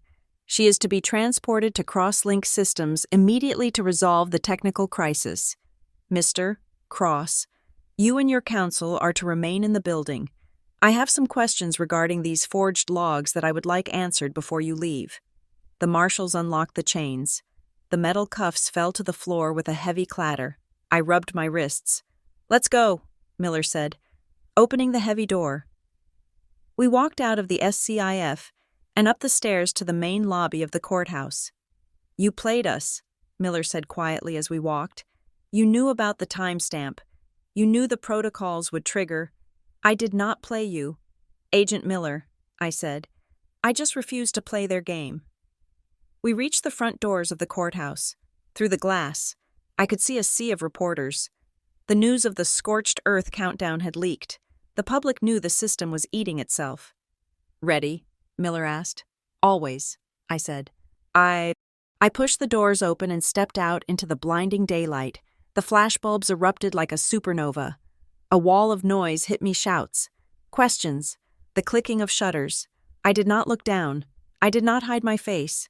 I looked straight ahead, my chin high, my expression unreadable. In the front row, fighting off a cameraman from a major network, was Marcus Webb. He had his old DSLR camera, the one he had used to win a Pulitzer before Sterling destroyed him. He saw me. He saw the resolve in my eyes. He raised his camera. Click, I knew, in that split second, that he had just taken the photo that would define the rest of my life. It was not the picture of a criminal. It was the picture of a queen returning to reclaim her throne from the usurpers. I walked down the steps toward the waiting FBI convoy. The black SUVs were waiting to take me back to the place where my heart had been broken, so I could restart the heart of the machine. Sterling thought this was a rescue mission. He was wrong. It was an autopsy, and I was about to show the world exactly what had killed his company. The elevator ride up to the 42nd floor of the Crosslink Systems headquarters was the longest vertical journey of my life. I stood in the center of the car, flanked by Agent Miller and 3 other federal officers. The silence was thick, broken only by the soft hum of the lift mechanism. I watched the floor numbers tick upward on the digital display, each one a reminder of a year I had spent building this company. Floor 10, where I slept on a beanbag chair during the startup phase. Floor 20, where we signed our first major government contract. Floor 30, where Sterling proposed to me in front of the entire staff. And finally, Floor 42, the penthouse, the seat of power, when the doors slid open. The air that hit me was hot and smelled of ozone. The climate control systems were struggling to cope with the heat generated by the servers running at maximum capacity during the purge. The lobby, usually a pristine expanse of white marble and glass, was now a staging ground for a military operation. Cables snaked across the floor. Technicians from Helios were shouting into headsets. Men in suits were pacing back and forth, their faces gray with stress. But when they saw me, the shouting stopped. The room fell into a hush that rippled outward like a wave.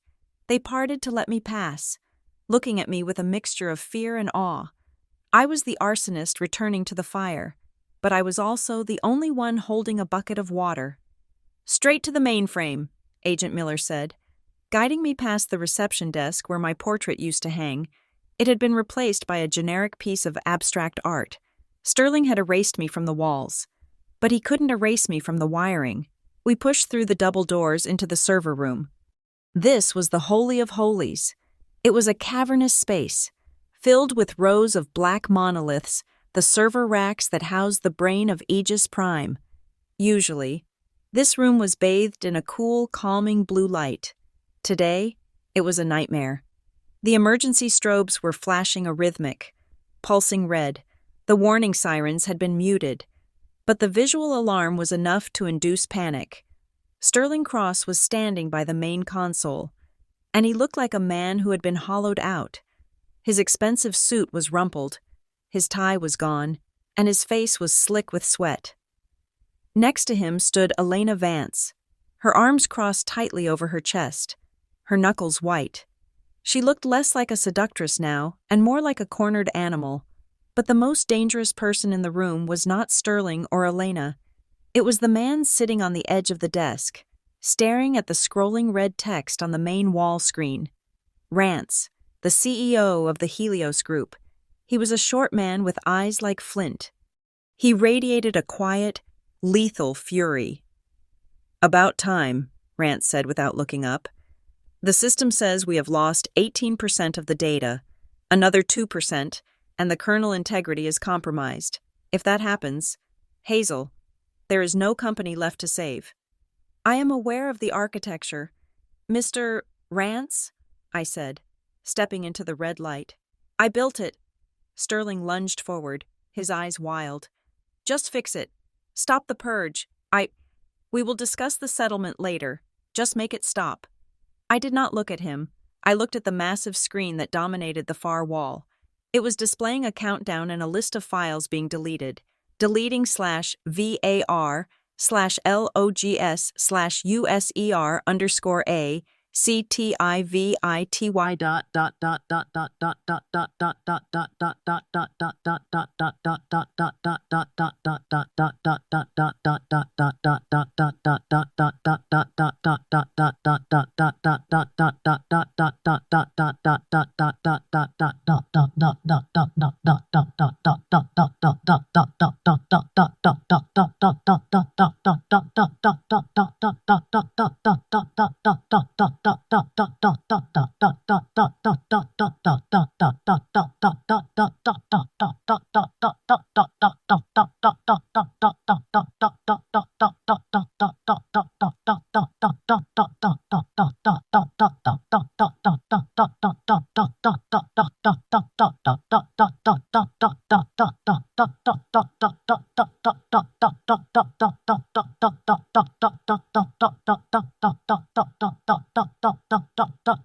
complete current target/root/financial_core in progress.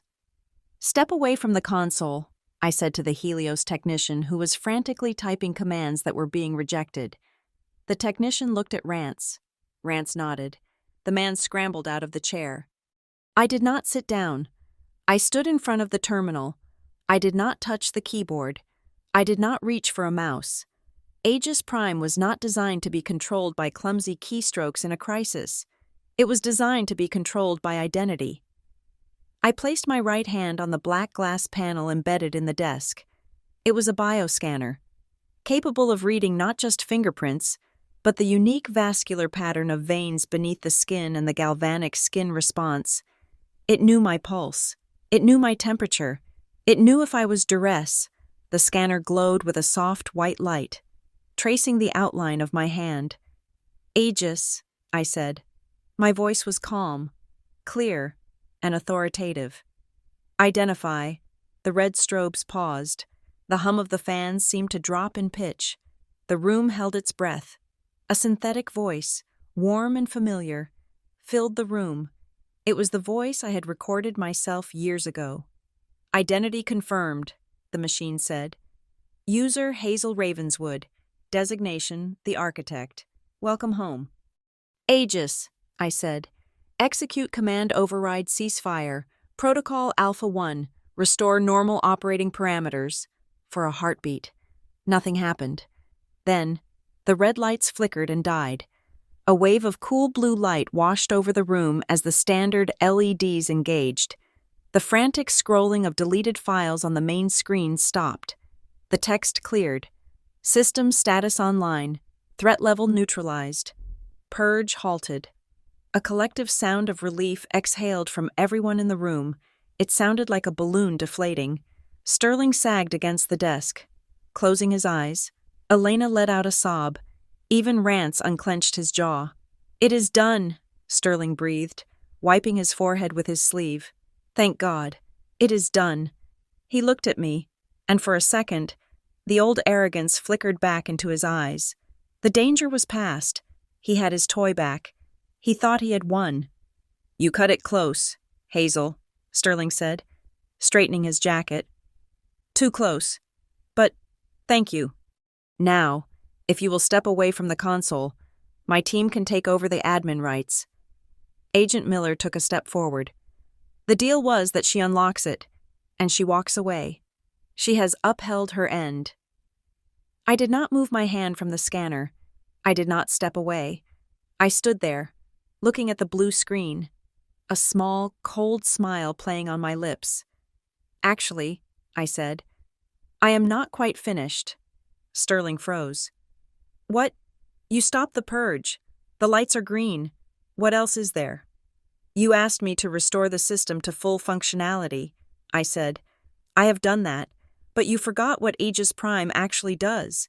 You told the world it was a cybersecurity system. You told the investors it was a shield against hackers. I turned to look at Rance. But that is only half the truth. Isn't it, Mr. Rance? You bought this company because Aegis has a secondary function, one that the Department of Defense insisted on. It is an auditor. It is designed to track not just data packets, but value. It monitors the flow of resources to ensure that defense funds are not being siphoned off by bad actors. Rance's eyes narrowed. What are you doing? Aegis, I commanded, my voice cutting through the room like a knife. Initiate protocol, follow the money. The blue light on the screen shifted. It turned a harsh, clinical white. A new message appeared in massive block letters. Financial transparency protocol activated. Analyzing ledger integrity. Stop, Sterling shouted, realizing instantly what was happening. That is confidential corporate data. You have no right. I have every right, I said. I am the licensed administrator, and the system just detected a massive anomaly in the books. It is duty-bound to report it. Alert fraudulent transaction pattern detected. Source crosslink operating accounts. Destination unknown offshore entities. Hazel, don't, Elena pleaded, stepping forward. Please, we can talk about this. We can work something out. It is too late for talk. Elena, I said. The machine doesn't negotiate. I looked at the screen. Aegis, display the anomaly. The screen changed. It became a complex web of lines connecting the Crosslink headquarters to a series of points on a world map. But it wasn't just a map. It was a ledger. Detailed. Precise. Damning. "What is this?" Agent Miller asked, stepping closer to the screen. "This," I pointed to a cluster of transactions, "is a series of wire transfers authorized by the CEO's private key over the last 18 months. You see these amounts, $200,000 here, $500,000 there. They look like vendor payments, consulting fees, server maintenance." "So," Sterling said, his voice cracking, "we have vendors. That is standard business." "Is it," I asked, "Aegis, resolved destination IP, and beneficial ownership for the recipient accounts?" The screen zoomed in on a tiny island in the Caribbean, the Cayman Islands. "Destination Shell Corp. Vance Global Holdings. Beneficial owner, Elena Vance. Co-signatory Sterling Cross. Total transferred $52 million. The silence in the room was absolute. It was the silence of a tomb. Rance looked at the number, $52 million. He looked at Sterling. "You stole from the company," Rance said. His voice was dangerously quiet. "You inflated the operating costs, siphoned the money into a shell company owned by your mistress, and then you sold me the empty shell for $1.2 billion. "No," Sterling cried, backing away. "It is a glitch. The code is malfunctioning. Hazel rigged it." "The code does not lie." "Sterling," I said. "And look, it is not just the company money." I pointed to a smaller transaction near the bottom of the list. Source personal savings. Hazel Ravenswood. Amount $200,000. Destination Vance Global Holdings. "You even took my grandmother's inheritance," I said softly. "You got greedy. You didn't just want to be rich. You wanted to leave me with nothing. And that was your mistake, because by moving that money, you created a trace." "This is a federal crime," Agent Miller said. He wasn't looking at me anymore. He was looking at Sterling. He tapped his earpiece. "Dispatch, I need a forensic accounting team at Crosslink immediately, and tell the U.S. attorney we have a RICO predicate." You bitch!" Elena screamed. She lost all control. She lunged at me, her nails clawing at the air, but she never reached me. Agent Miller stepped in between us, grabbing her wrist with practiced ease and spinning her around. "Elena Vance," Miller said, pulling a pair of handcuffs from his belt. "You are under arrest for wire fraud, embezzlement, and conspiracy." Sterling tried to run. It was a pathetic attempt. He scrambled toward the side exit, the door leading to the executive elevator, but Rance was faster. The CEO of Helios stepped in front of the door, blocking the path. He didn't touch Sterling. He just looked at him. "You sold me a crime scene," Rance said. "You made me an accessory to fraud." "Rance, please," Sterling begged. "I can explain. We can fix the books. I have the money. I can pay it back." "You don't have the money," I said from the console. "Aegis, freeze all assets associated with the identified fraudulent accounts." Command accepted. Accounts frozen. Notifying Interpol. Notifying SEC. "I told you, Sterling," I said, watching the color drain from his face until he looked like a ghost. "I am just the mechanic. I don't get equity. I don't get the big payouts, but I own the tool that keeps the engine running, and I just turned the engine off." Sterling slumped against the wall, sliding down until he hit the floor. He put his head in his hands. He was crying. Not the fake tears he used on TV. Real, ugly tears of a man who realized his life was over. I lifted my hand from the scanner. The white light faded. "The system is stable. Agent Miller," I said.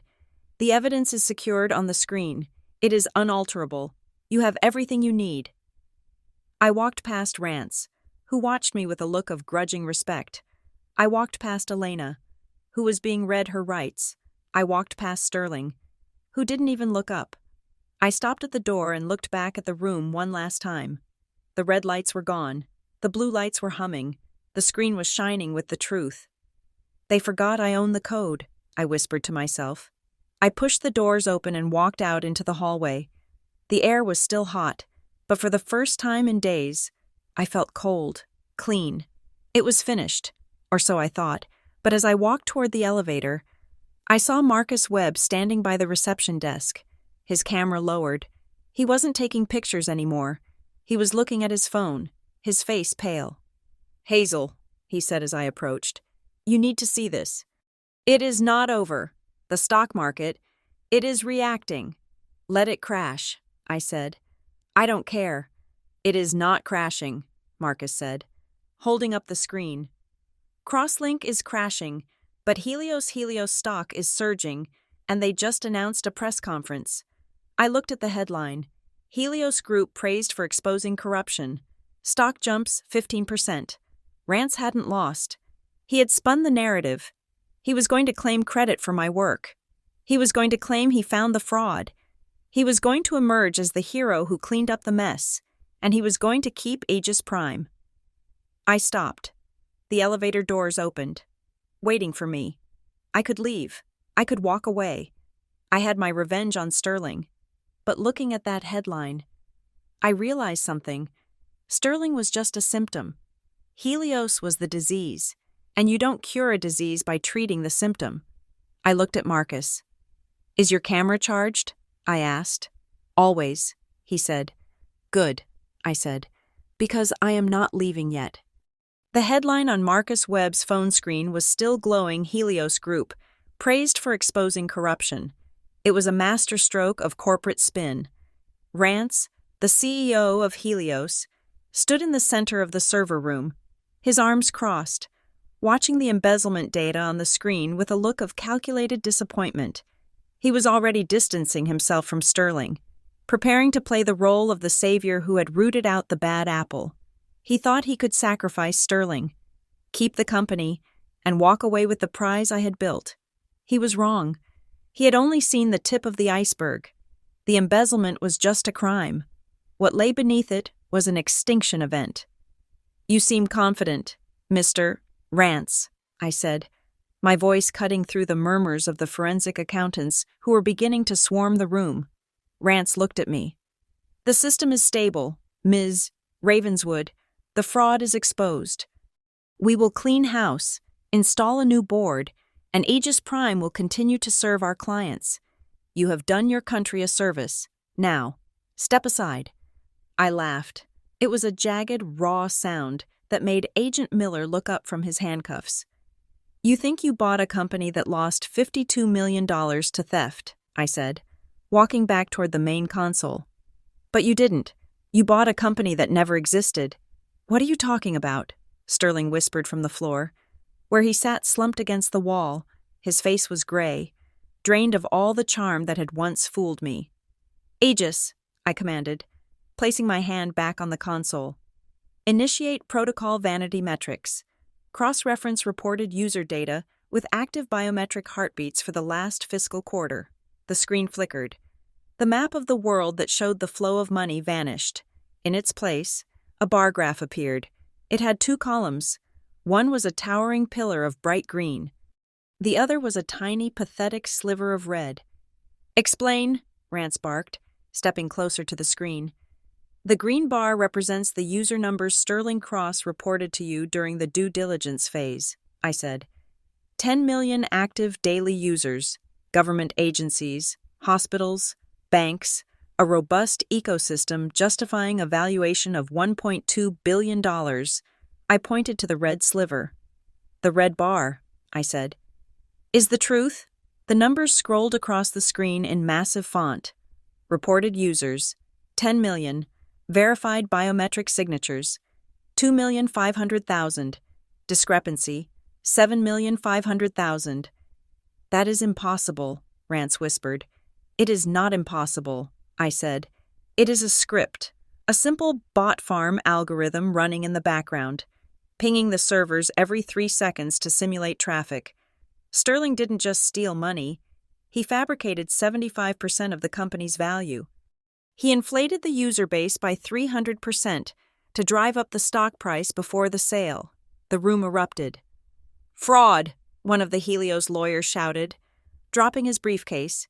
"This is securities fraud on a massive scale." Rance's face turned a violent shade of purple. The vein in his forehead bulged as the realization hit him like a physical blow. He hadn't just bought a lemon, he had bought a criminal liability. He had pitched this acquisition to his board, to his investors, to the Pentagon. He had vouched for these numbers. "You sold me ghosts," Rance hissed, turning slowly to look at Sterling. "You sold me $1 billion worth of ghosts." Sterling scrambled to his feet, his eyes wild with panic. It was a projection. It was future growth modeling. Everyone does it. We were going to hit those numbers eventually. "You lied to the SEC?" Rance screamed, losing all his composure. He looked like he wanted to tear Sterling apart with his bare hands. "You forged the due diligence documents." "It is not my fault," Sterling shrieked, pointing a shaking finger at me. "She wrote the code. She knew she is trying to destroy me." "I wrote the code to count," I said coldly. "You wrote the script to lie." Sterling looked around the room. He saw the disgust on Rance's face. He saw the cold calculation in Agent Miller's eyes. He saw Elena Vance, handcuffed and weeping in the corner. The walls were closing in.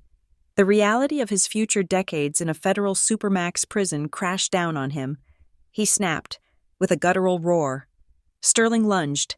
He didn't run for the door this time. He ran for me.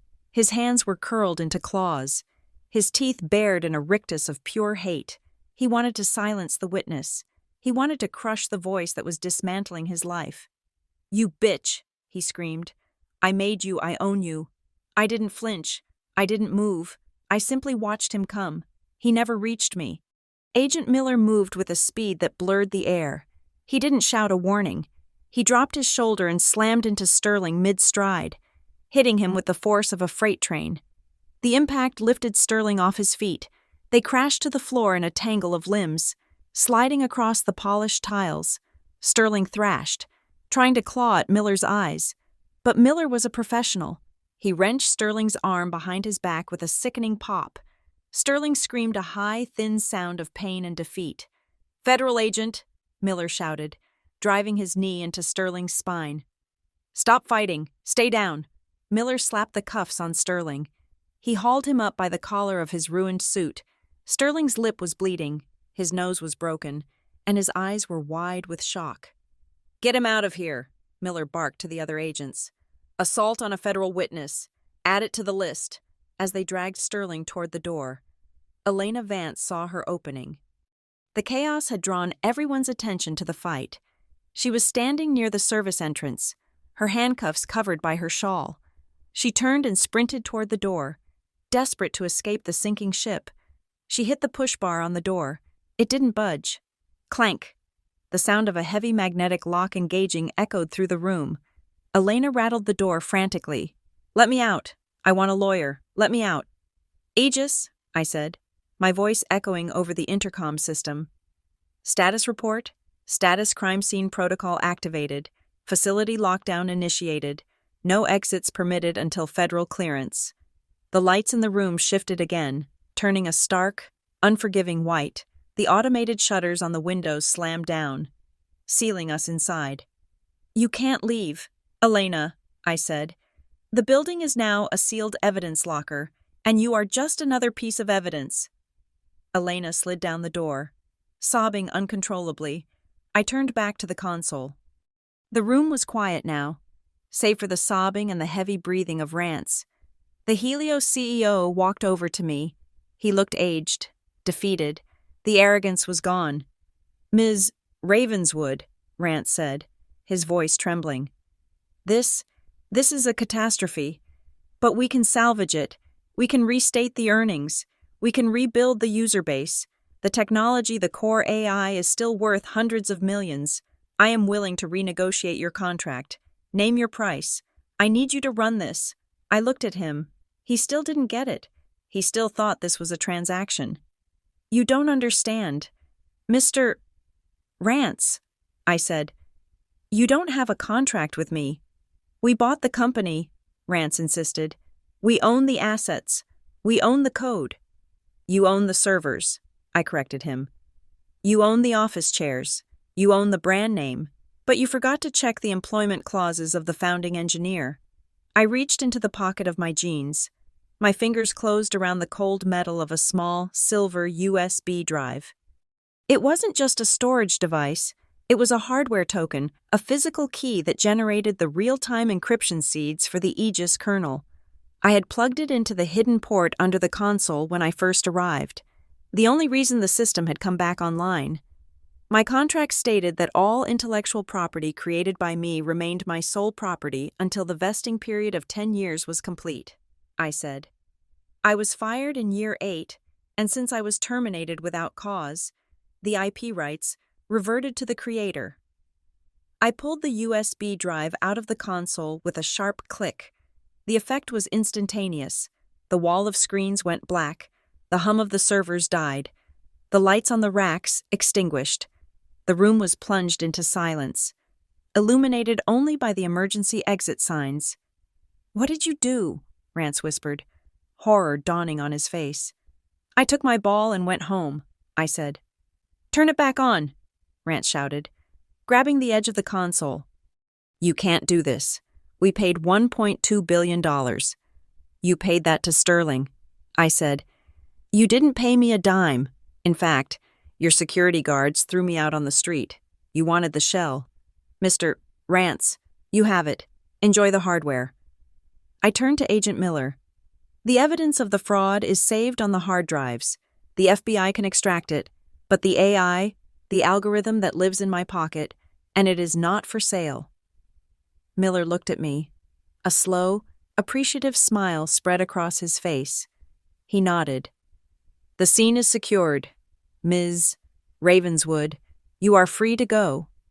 "You will be hearing from our lawyers," Rance screamed as I walked away. "We will sue you into the ground. We will destroy you." "Good luck with that," I called back over my shoulder. "It is hard to pay lawyers when your stock price is zero." I walked out of the server room, past the frozen, black screens. I took the stairs down 42 floors because the elevators were locked down. By the time I reached the lobby, the news had broken. I walked out the front doors of the Crosslink building into a frenzy. The police had set up barricades. News helicopters were circling overhead, but I didn't look at them. I looked at the massive digital stock ticker on the building across the street. Crosslink Systems, CRSL, 0.42 minus, 98%. Trading halted. Helios Group, HLS, $45 minus 60%. Investigation pending. It was done. The empire wasn't just cracked, it was pulverized. Sterling was in cuffs. Elena was trapped. Rance was holding a bag of worthless metal. And the $1.2 billion deal, the deal that had destroyed my marriage and my life, had evaporated into thin air. I stood on the sidewalk, the wind whipping my hair across my face. I took a deep breath. The air smelled of city exhaust and rain. But to me, it smelled like freedom. Marcus Webb ran up to me, his camera bouncing against his chest. "Hazel, did you see the ticker? It is a bloodbath. Wall Street is calling it the Ravenswood correction. What did you do in there?" I looked at Marcus. I touched the USB drive in my pocket. I just reminded them of a basic rule of economics. "Marcus," I said. "What rule?" he asked. "Value is not what you say it is," I said. Watching the police escort Sterling out of the building in the distance, value is what you can prove, and without me, they couldn't prove a thing. I turned away from the chaos. I didn't have a car. I didn't have a home. I had $300 and a flash drive. But as I walked down the street, disappearing into the crowd, I felt richer than I had ever been in my life. The false kingdom had fallen. Now, it was time to build something real.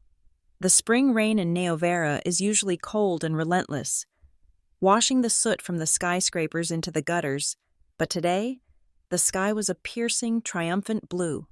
I sat on a wooden bench in the park across from the federal courthouse, holding a cup of coffee that cost $3 and tasted better than any vintage champagne I had ever drunk in the Crosslink penthouse. Yesterday was the end of the long, ugly funeral for my former life. I had watched from the back of the courtroom as the gavel came down. It was a heavy sound, final and absolute. Sterling Cross and Elena Vance stood before the judge in matching orange jumpsuits. The designer suits were gone. The arrogance was gone. All that was left were two people who had gambled everything on a lie and lost. The jury had deliberated for less than 4 hours. The evidence I had provided, the forensic accounting logs, the forged user data, the wire transfers to the Cayman Islands, was overwhelming. The verdict was guilty on all counts: wire fraud, securities fraud, money laundering, conspiracy to commit corporate espionage. The judge was not lenient. He called their actions a breathtaking betrayal of public trust and national security. He sentenced Sterling to 20 years in federal prison without the possibility of parole for 15 years. Elena received 12 years, as the bailiffs led them away. Sterling looked back over his shoulder. He scanned the gallery, looking for someone, anyone, to save him. His eyes met mine. I did not smile. I did not wave. I just watched him. In his eyes, I saw the realization that he had not just lost his freedom, he had lost his audience. I was the last person who truly knew him, and I was looking at him like he was a stranger. He turned away. His shoulders slumped and vanished through the secure doors. That was the end of Sterling Cross, but it was just the beginning for me. I finished my coffee and stood up, smoothing the wrinkles in my jeans. I had a meeting to get to. It was not in a glass tower, and it was not with a board of directors who wanted to sell me out. I walked 3 blocks to a renovated warehouse district on the edge of the city. The building was old brick, sturdy and unpretentious. Above the buzzer, a small, freshly printed sign read, Veritas AI. I keyed in the code and walked up the stairs. The liquidation of cross-link systems had been swift and brutal. After the fraud was exposed, the stock price had collapsed to pennies. Helios Group, desperate to distance themselves from the radioactive fallout, had forced the company into immediate bankruptcy. They sold everything: the office furniture, the servers, the art on the walls, even the coffee machines. And then, they tried to sell the intellectual property. I remembered the auction vividly. It was held 2 weeks ago in a sterile conference room at a law firm.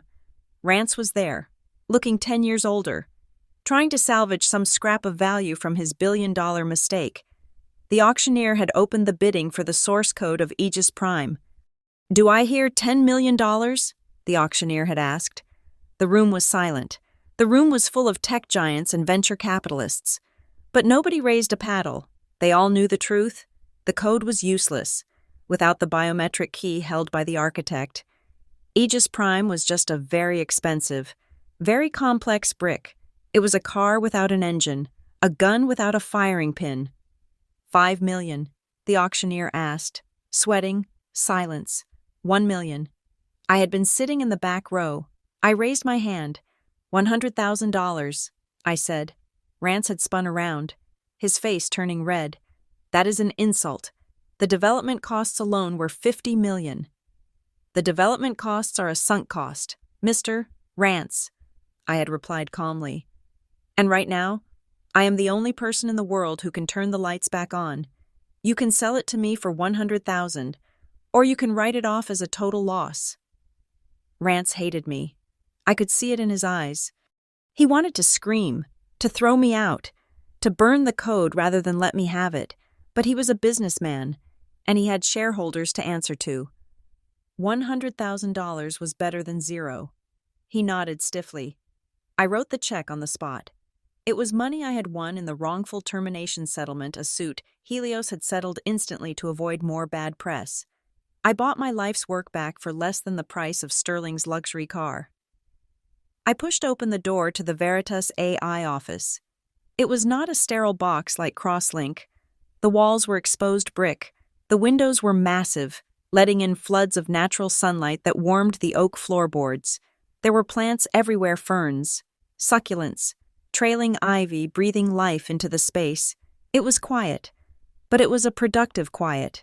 In the corner, sitting at a desk made from a reclaimed door, was Cypher. He was wearing a flannel shirt and headphones. typing furiously. Next to him was Jinx, her blue hair bright against the sunlight, debugging a subroutine. I had hired them both the day after the auction. I gave them equity, real equity, not the fake promises Sterling had used to string people along. "Morning, boss," Cypher called out, sliding one earphone off. "We just got the server rack installation approved. The cooling system goes in on Tuesday." "Good," I said, walking to my own desk.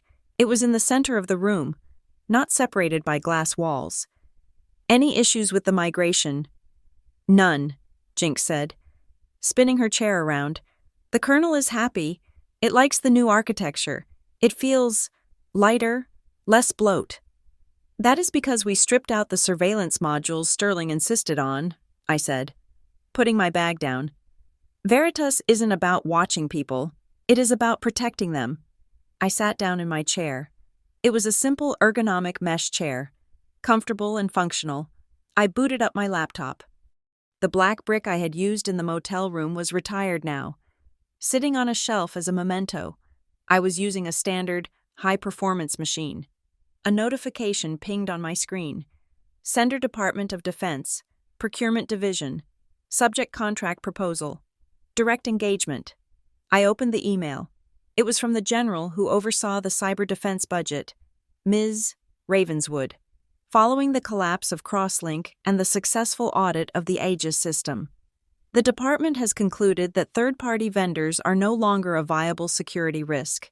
We have reviewed the transparency protocols of your new firm, Veritas AI. We are impressed. We would like to bypass the conglomerates and offer Veritas a direct contract to manage the national grid security. The terms are attached. We are prepared to offer a 5-year engagement, focusing on ethical oversight and data integrity. We learned the hard way that the code is only as good as the person holding the key. We trust the architect. Regards, General H. Vance. I leaned back in my chair, reading the words again. A direct contract. No middlemen. No greedy CEOs taking 90% of the value while I did the work. It was enough funding to build Veritas into exactly what I had always dreamed of, a sanctuary for honest technology. I printed the email and set it aside. Then, I opened the bottom drawer of my desk. I reached into the back and pulled out a small cardboard box. It was the only thing I had taken from the house I used to share with Sterling before the bank seized it. Inside was a silver picture frame. I pulled it out. It was a photo from our wedding day. Sterling was laughing, looking handsome and dashing in his tuxedo. I was looking at him with total adoration, believing I was the luckiest woman in the world. I looked at the face of the girl in the photo. She looked so young, so naive. She thought love was a safety net. She didn't know that love could also be a blindfold. I looked at Sterling's face.